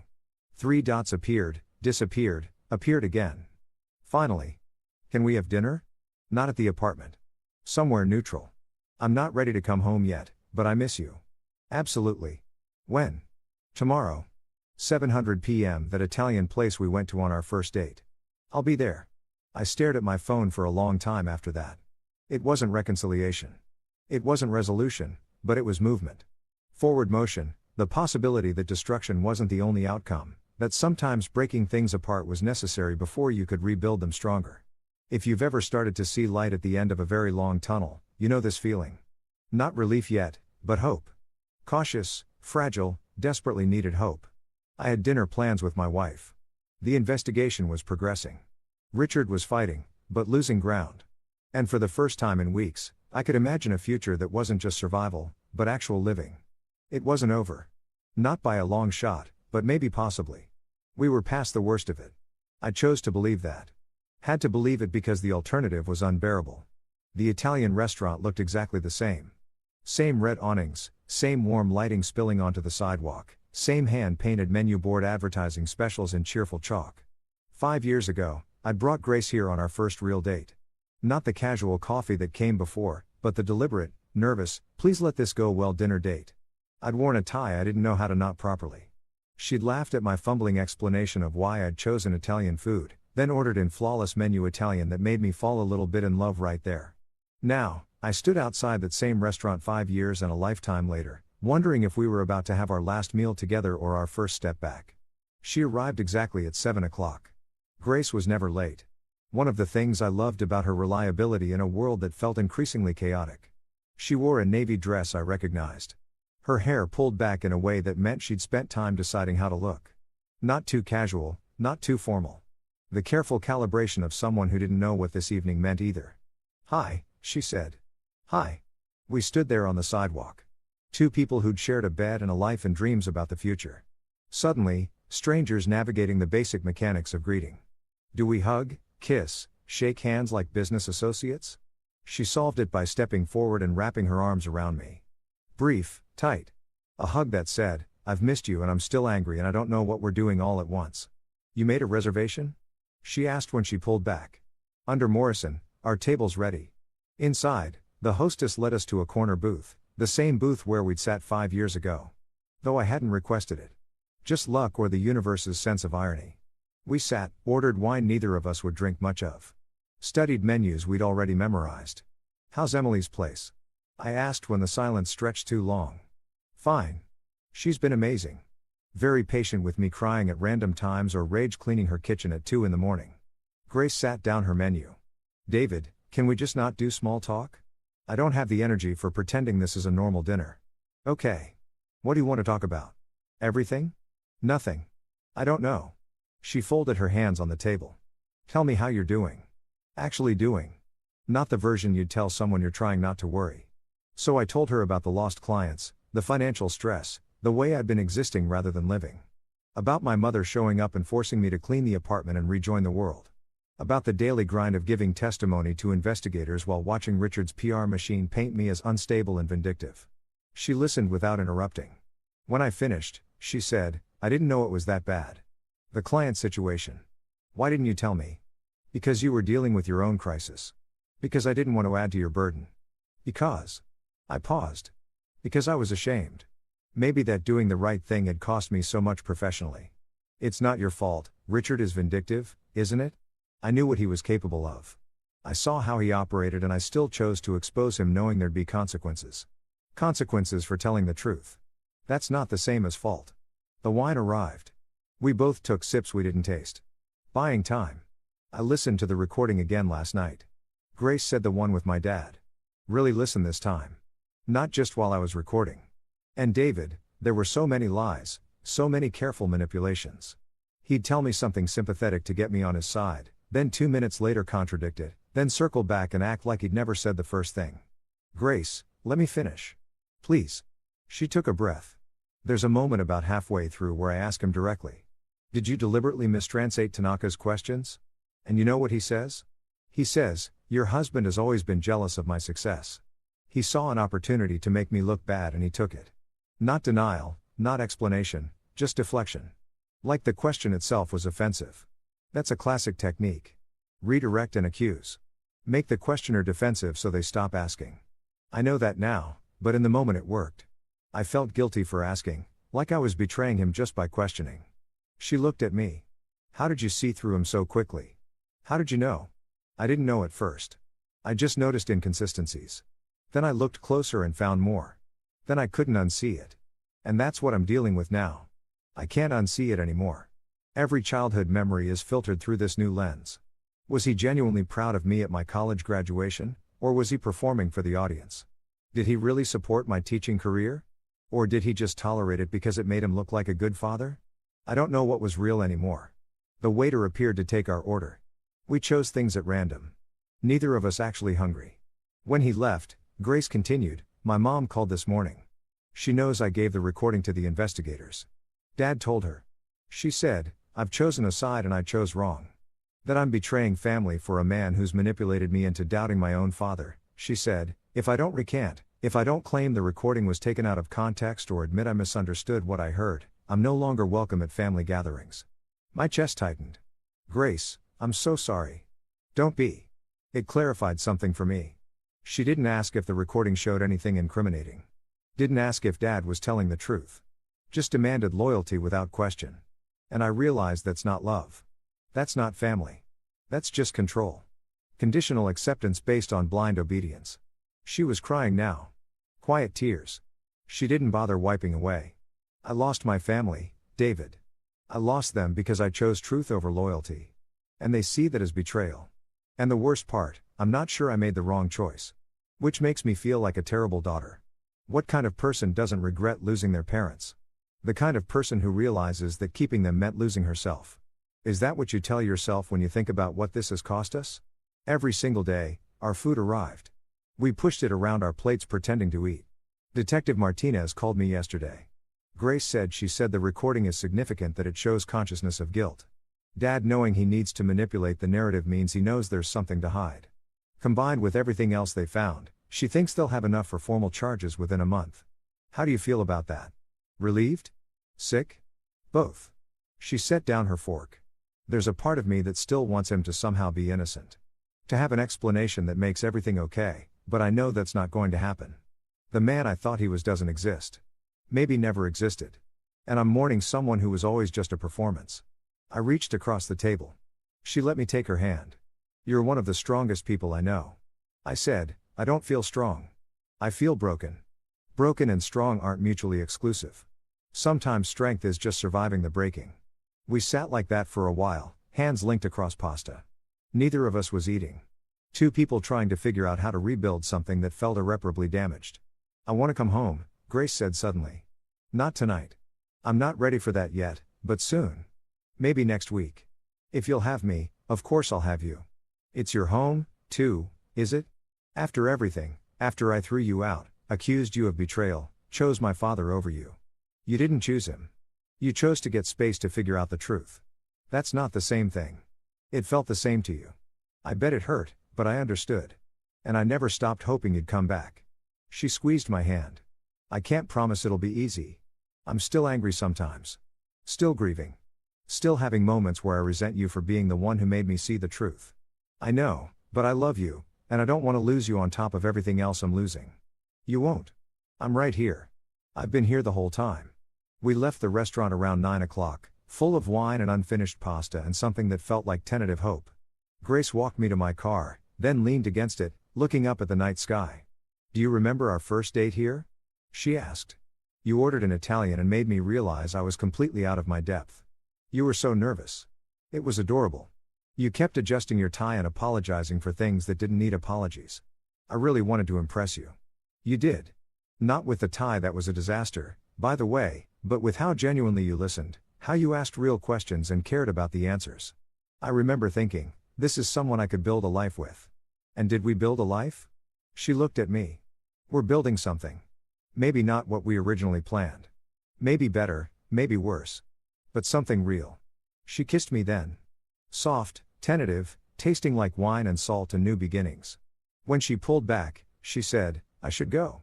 Emily's probably wondering where I am. Text me when you get there. I will. I watched her drive away. Tail lights disappearing into traffic and felt something shift. Not resolution, but movement. Forward motion. The possibility that destruction wasn't permanent. That sometimes you had to break things apart before you could build them stronger. My phone buzzed. James, how'd it go? Good. Really good. She's coming home soon. That's great, man. Proud of both of you. I drove back to the apartment with the windows down, letting cold air rush through, feeling more alive than I had in weeks. The investigation was progressing. Grace was coming back. Richard was fighting, but losing. Things were still messy, still complicated. But they were moving in the right direction. When I got home, there was an envelope taped to my door. No postage, no return address, hand-delivered. I took it inside, opened it carefully. Inside was a single piece of paper. Printed, not handwritten. A message in block letters. You've made a powerful enemy. Some people don't forgive. Some people don't forget. Watch your back. My blood ran cold. I called James immediately. Someone left a threat at my door. What kind of threat? I read him the message. Okay, don't touch the paper anymore. Fingerprints. Call the police. File a report. Then call Detective Martinez. Let her know. This is witness intimidation and it's serious. You think it's from Richard? Who else would it be?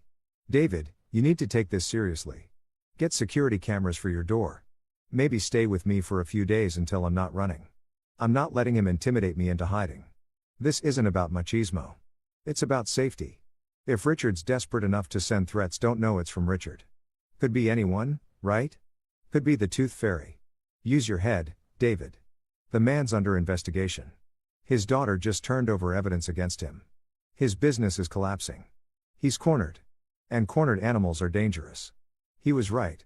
I knew he was right. But accepting that Richard might actually be dangerous, might actually hurt me physically, not just professionally, meant accepting that this situation had escalated beyond legal maneuvering into something darker. I took photos of the note, the envelope, exactly where it had been placed. Then I called the police. 2 officers showed up 40 minutes later. Young, professional, took statements and photos and told me they'd file a report. We'll increase patrols in the area, one said.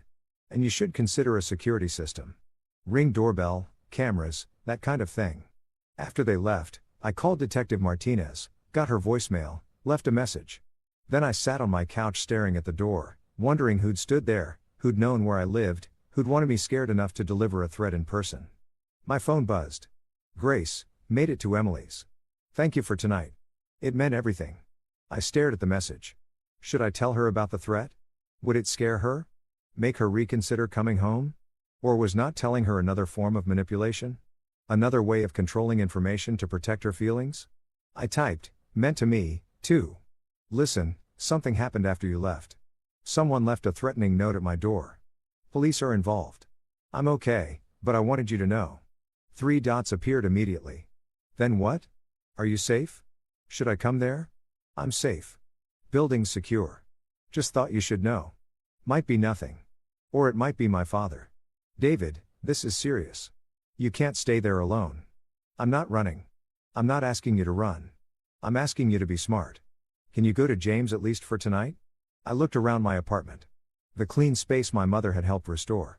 The life I was trying to rebuild. The home I'd invited Grace back to. Okay, I'll go to James just for tonight. Thank you. I'll call you in the morning. Please be careful. I packed a bag again. Always packing bags lately. Moving between temporary spaces. Never quite settled.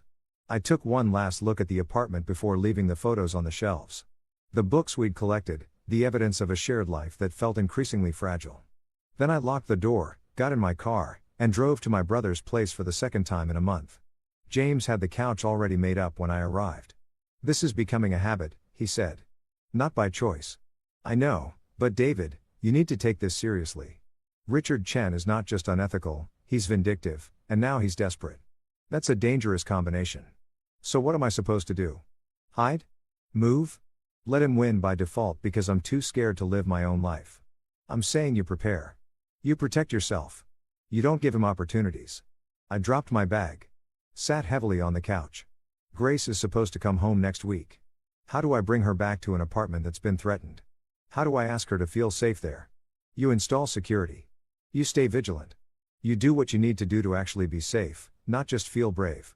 He was right. Again. James was annoyingly always right. I'll call a security company tomorrow. I said cameras, new locks, whatever they recommend. Good. And David, you should tell Grace everything. Don't protect her from information she needs to stay safe. Trust her to handle it. When did you become the relationship expert? When my little brother started choosing martyrdom over honest communication. I threw a pillow at him. He caught it, laughed, tossed it back. It's going to be okay, he said. Not today, not tomorrow, but eventually. You're doing the right thing. Even when it's hard. That has to count for something, does it? Because from where I'm sitting, doing the right thing has cost me my career, my marriage, almost my safety. At what point does the cost outweigh the principle? When you can look at yourself in the mirror and feel okay about staying silent, which you couldn't, which is why you're here. I lay back on the couch that was too short for my frame. Staring at the ceiling in my brother's apartment for the second time in a month. Outside, the city hummed with normal life. People going home, watching TV, making love, having normal problems that didn't involve federal investigations and threatening letters, living lives unmarked by impossible choices and their consequences. I envied them. God, I envied them. But I wouldn't trade places. Couldn't. Because even now, even scared and financially struggling and threatened, I knew I'd made the right choice. The only choice I could live with.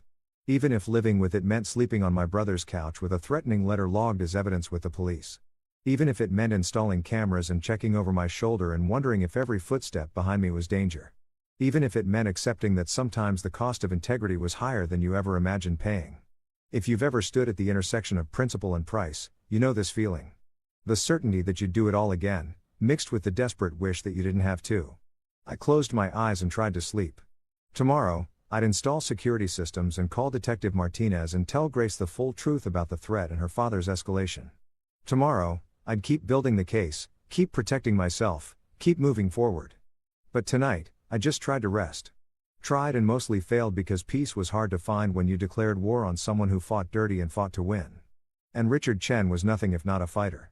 The security company arrived Monday morning at 8, sharp, 2 technicians, one older, graying, with the methodical movements of someone who'd seen everything.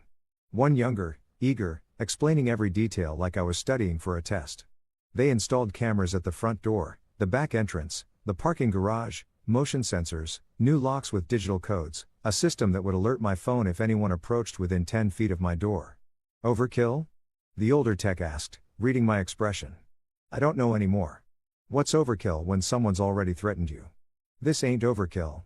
This is what everyone should have.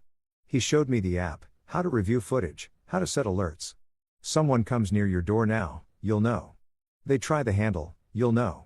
They breathe wrong, you'll know. That's reassuring, I think.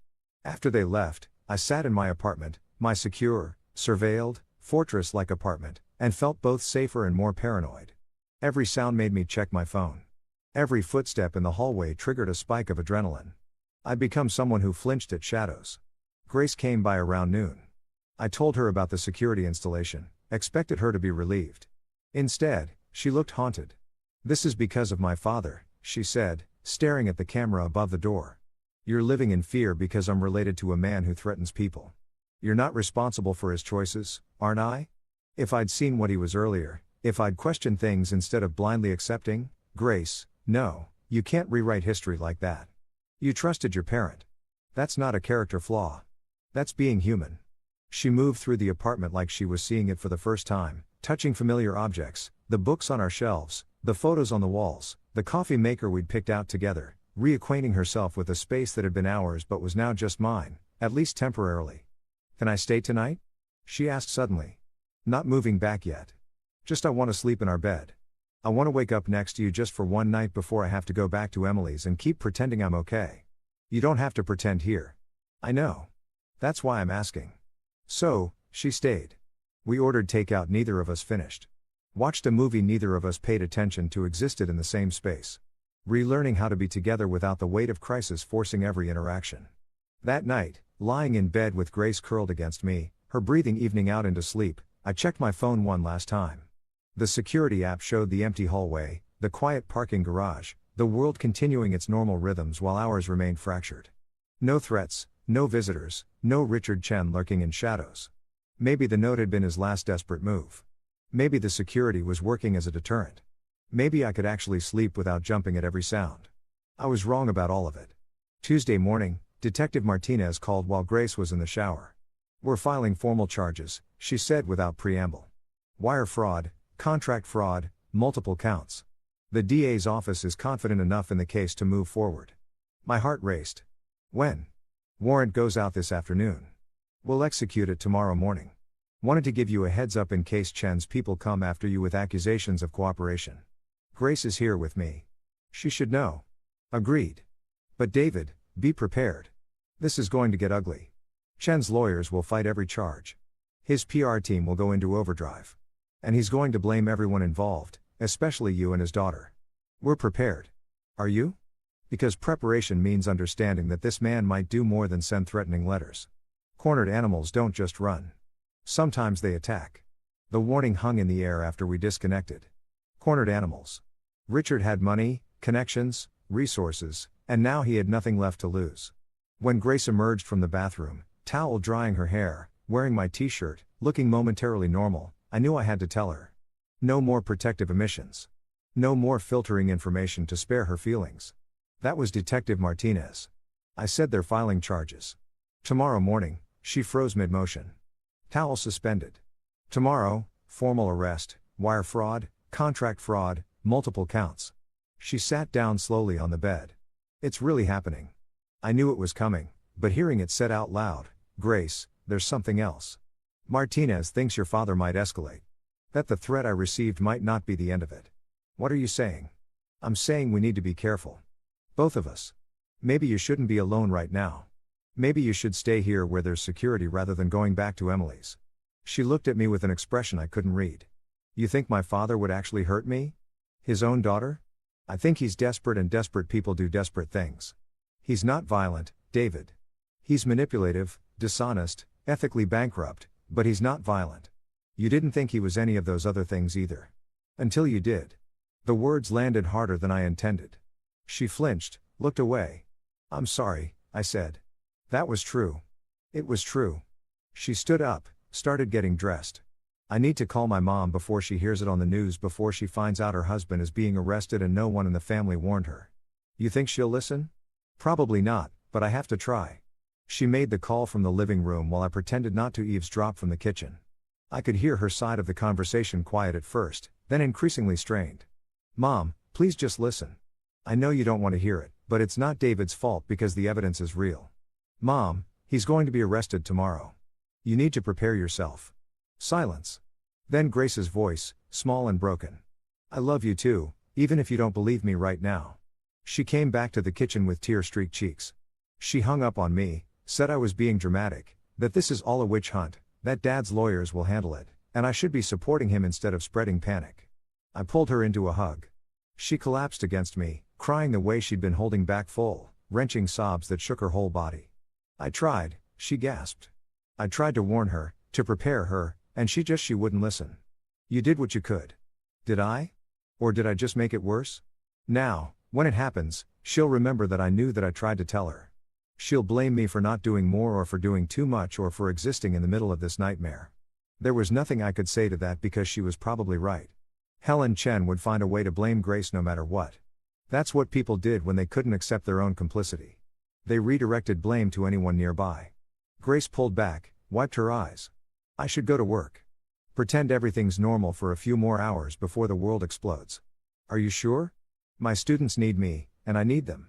They're the only part of my life that still makes sense. She left 20 minutes later, kissed me goodbye at the door, promised to text when she got to school. I watched her on the security camera, walking to her car. Getting in, driving away. Normal morning routines masking extraordinary circumstances. I should have insisted she stay home. Should have known that normal was an illusion we could no longer afford. I should have protected her better. The call came at 10:30. Grace's principal, voice tight with controlled panic. Mr. Morrison, this is Susan Blake from Riverside Elementary. Grace, there's been an incident. She's okay. She's safe, but we need you to come down here immediately. My blood turned to ice. What happened? I'd rather explain in person. Can you come now?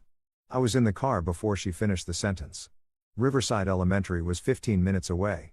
I made it in 8, breaking every speed limit. My mind racing through possibilities. Heart attack, car accident, school shooting, every horrible scenario playing on repeat. The principal met me in the parking lot. She's in my office.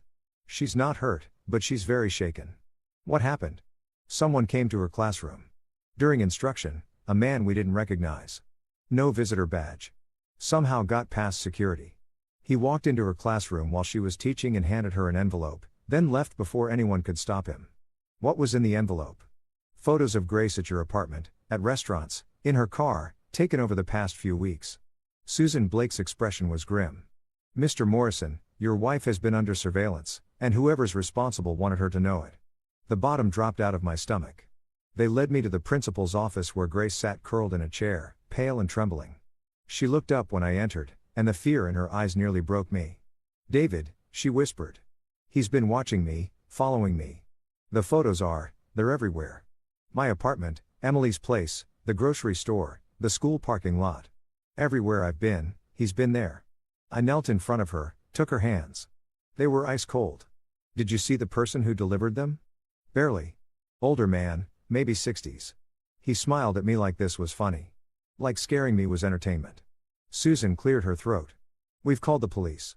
They're on their way and we've locked down the school as a precaution. But Mr. Morrison, I need to ask, is Grace in danger? Are my students in danger?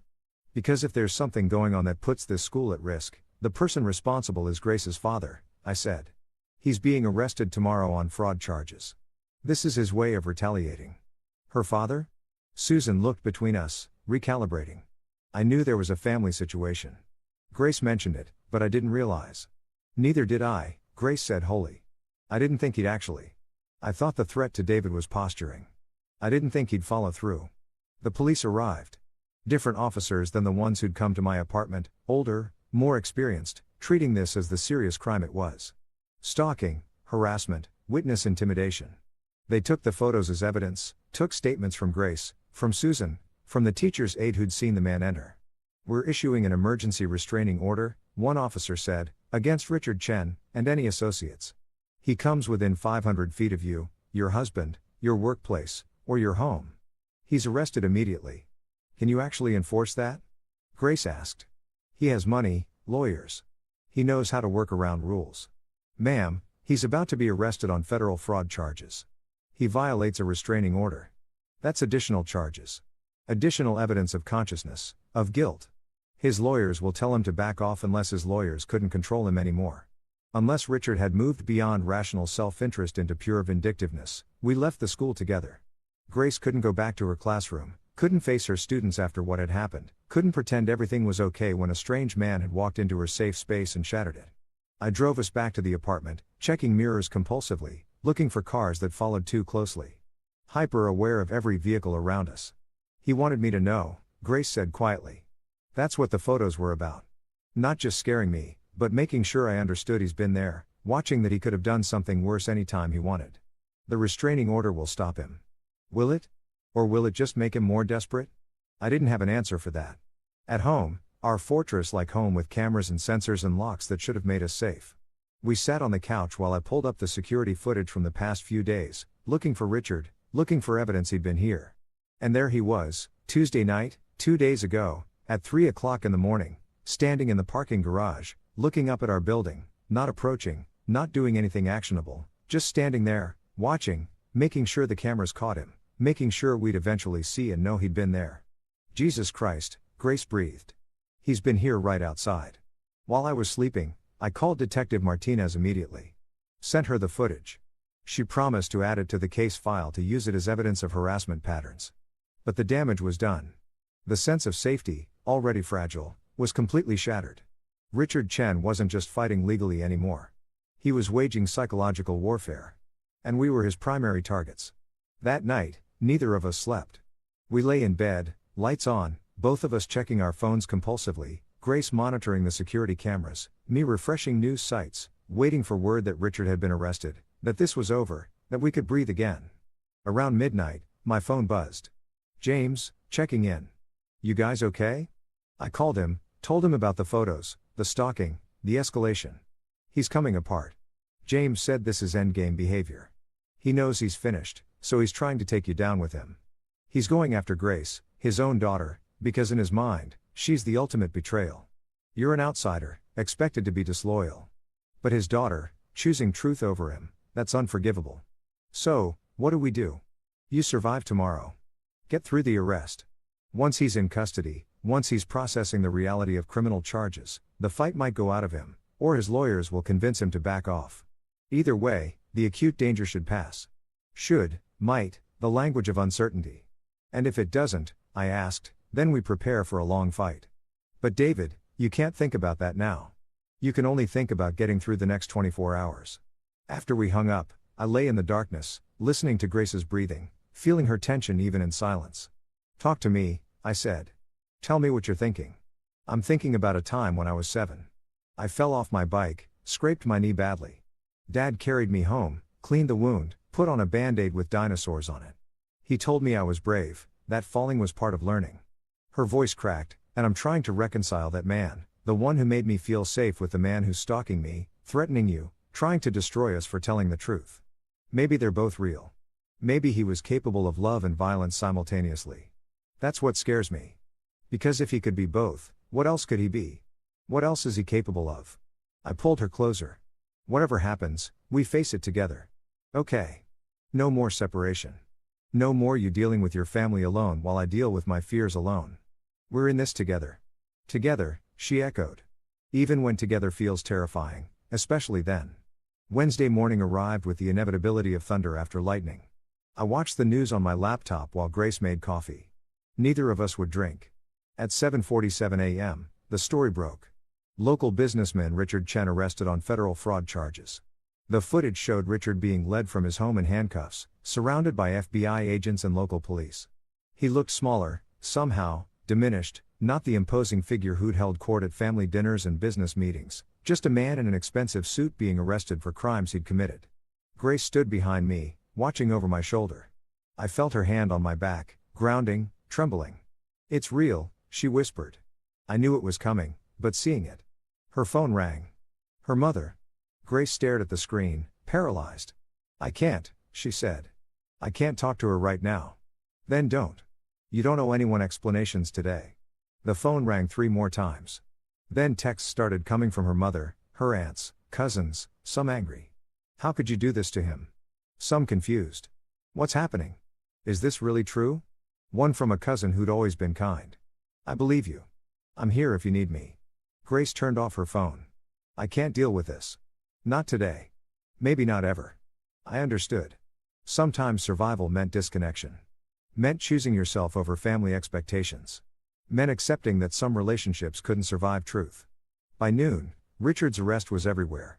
Local news, business channels, social media buzzing with takes, both sympathetic and damning. His lawyers issued a statement proclaiming innocence, and promising to fight every charge. His PR team worked overtime, spinning the narrative persecution of a successful immigrant, overzealous prosecution, business disputes criminalized by competitors. But under all the spin, the facts remained. Richard Chen had been arrested, charged with multiple federal crimes, released on bond with conditions including the restraining order that kept him away from Grace and me. It was over, or at least the acute phase was over. We'd survived the storm, barely. Battered and changed, but alive. That evening, Grace and I sat on our balcony, watching the sunset. The security cameras hummed in the background, vigilant, protecting the city spread out below us. Millions of people living millions of lives, most of them unmarked by the kind of chaos we'd endured. "I don't know who I am anymore," Grace said quietly. "I used to be someone's daughter, someone's wife, someone's teacher. Now I'm the daughter who betrayed her father, the wife who almost left, the teacher who had to be escorted from her classroom by police. You're also the woman who chose truth over comfort. Who had the courage to turn on her own father when she discovered he was hurting people. Who's stronger than she ever knew she could be. I don't feel strong. I feel destroyed. Destroyed and strong aren't opposites. Grace, sometimes you have to be destroyed before you can be strong. Sometimes breaking is necessary before rebuilding." She leaned her head on my shoulder. "Promise me something. Anything. Promise me that no matter what happens next trial, sentencing, whatever comes, we face it together. No more secrets. No more protecting each other from information we need. Just honesty. Complete brutal honesty. I promise. Even when it hurts. Especially when it hurts." We sat there as the sun disappeared below the horizon, painting the sky in shades of orange and red and purple. Beautiful despite everything. Resilient despite destruction, like us, I thought, like we would have to be. Because this wasn't the end. It was barely even the beginning of the end.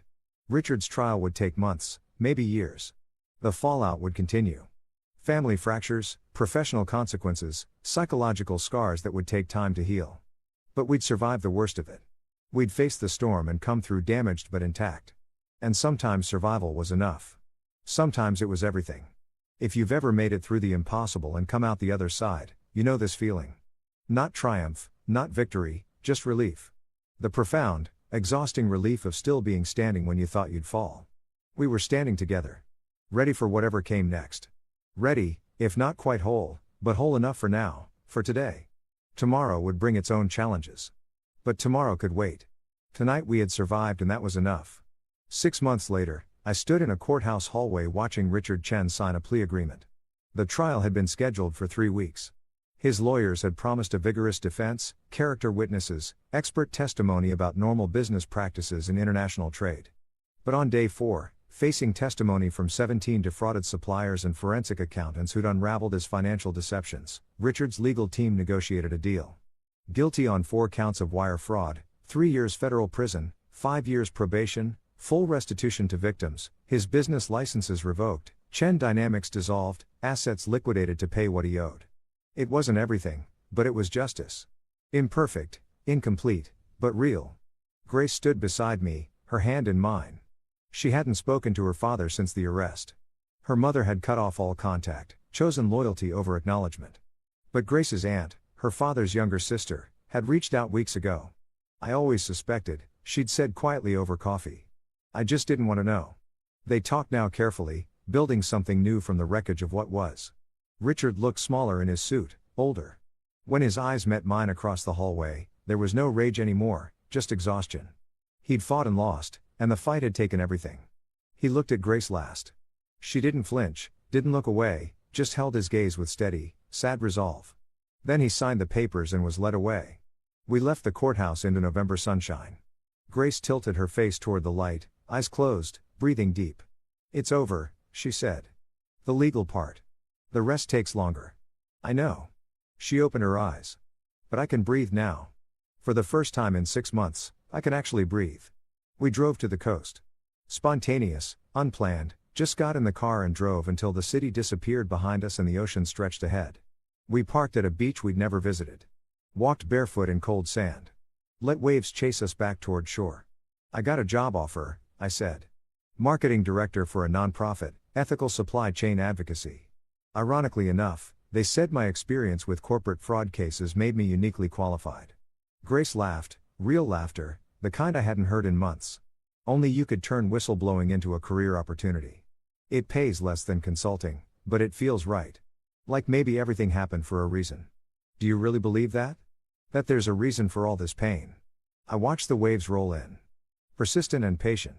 I believe we give it reason. We take what happened and decide what it means. That's the only control we have. She was quiet for a while. "Then I'm pregnant." My heart stopped. "What?" "Found out yesterday. Wasn't sure how to tell you. Wasn't sure if it was good timing or terrible timing." Or I kissed her. Long, deep, tasting salt air and new beginnings. "It's perfect timing," I said when we pulled apart. "Terrifying and perfect. Our child is going to ask about my father someday. About why they never met their grandfather. And we'll tell them the truth. Age-appropriate truth. That sometimes people we love make terrible choices. That loving them doesn't mean accepting those choices. That integrity matters, even when it costs everything." She rested her head on my shoulder. "Think we'll be good parents?" "I think we'll be honest ones." "That's a start." We stayed until sunset, painted the sky in shades of healing gold, bleeding into pink, bleeding into that perfect blue before darkness. The beach emptied around us, but we remained. Two people who'd survived their own unraveling and were slowly, carefully knitting themselves back together. If you've ever emerged from the worst period of your life, you know this feeling. Not happiness yet, that comes later in small doses, relearned gradually, but peace. The bone-deep peace of having survived something that nearly destroyed you. The waves kept coming. Persistent, patient, proof that destruction isn't permanent, that tides recede and return, that nothing stays broken forever if you're willing to do the work of rebuilding. We drove home as stars emerged. Grace's hand rested on her stomach, protective and wondering. My hand covered hers. Tomorrow would bring new challenges, therapy appointments, financial recovery, the slow work of constructing a life from honest foundations. But tomorrow could wait. Tonight we had survived. We had each other. We had truth. Uncomfortable and costly, but ours. And sometimes that's enough. Sometimes it's everything. The ocean behind us, the future ahead. And between them, us. Scarred, stronger, still standing. Still choosing truth over comfort. Still choosing each other.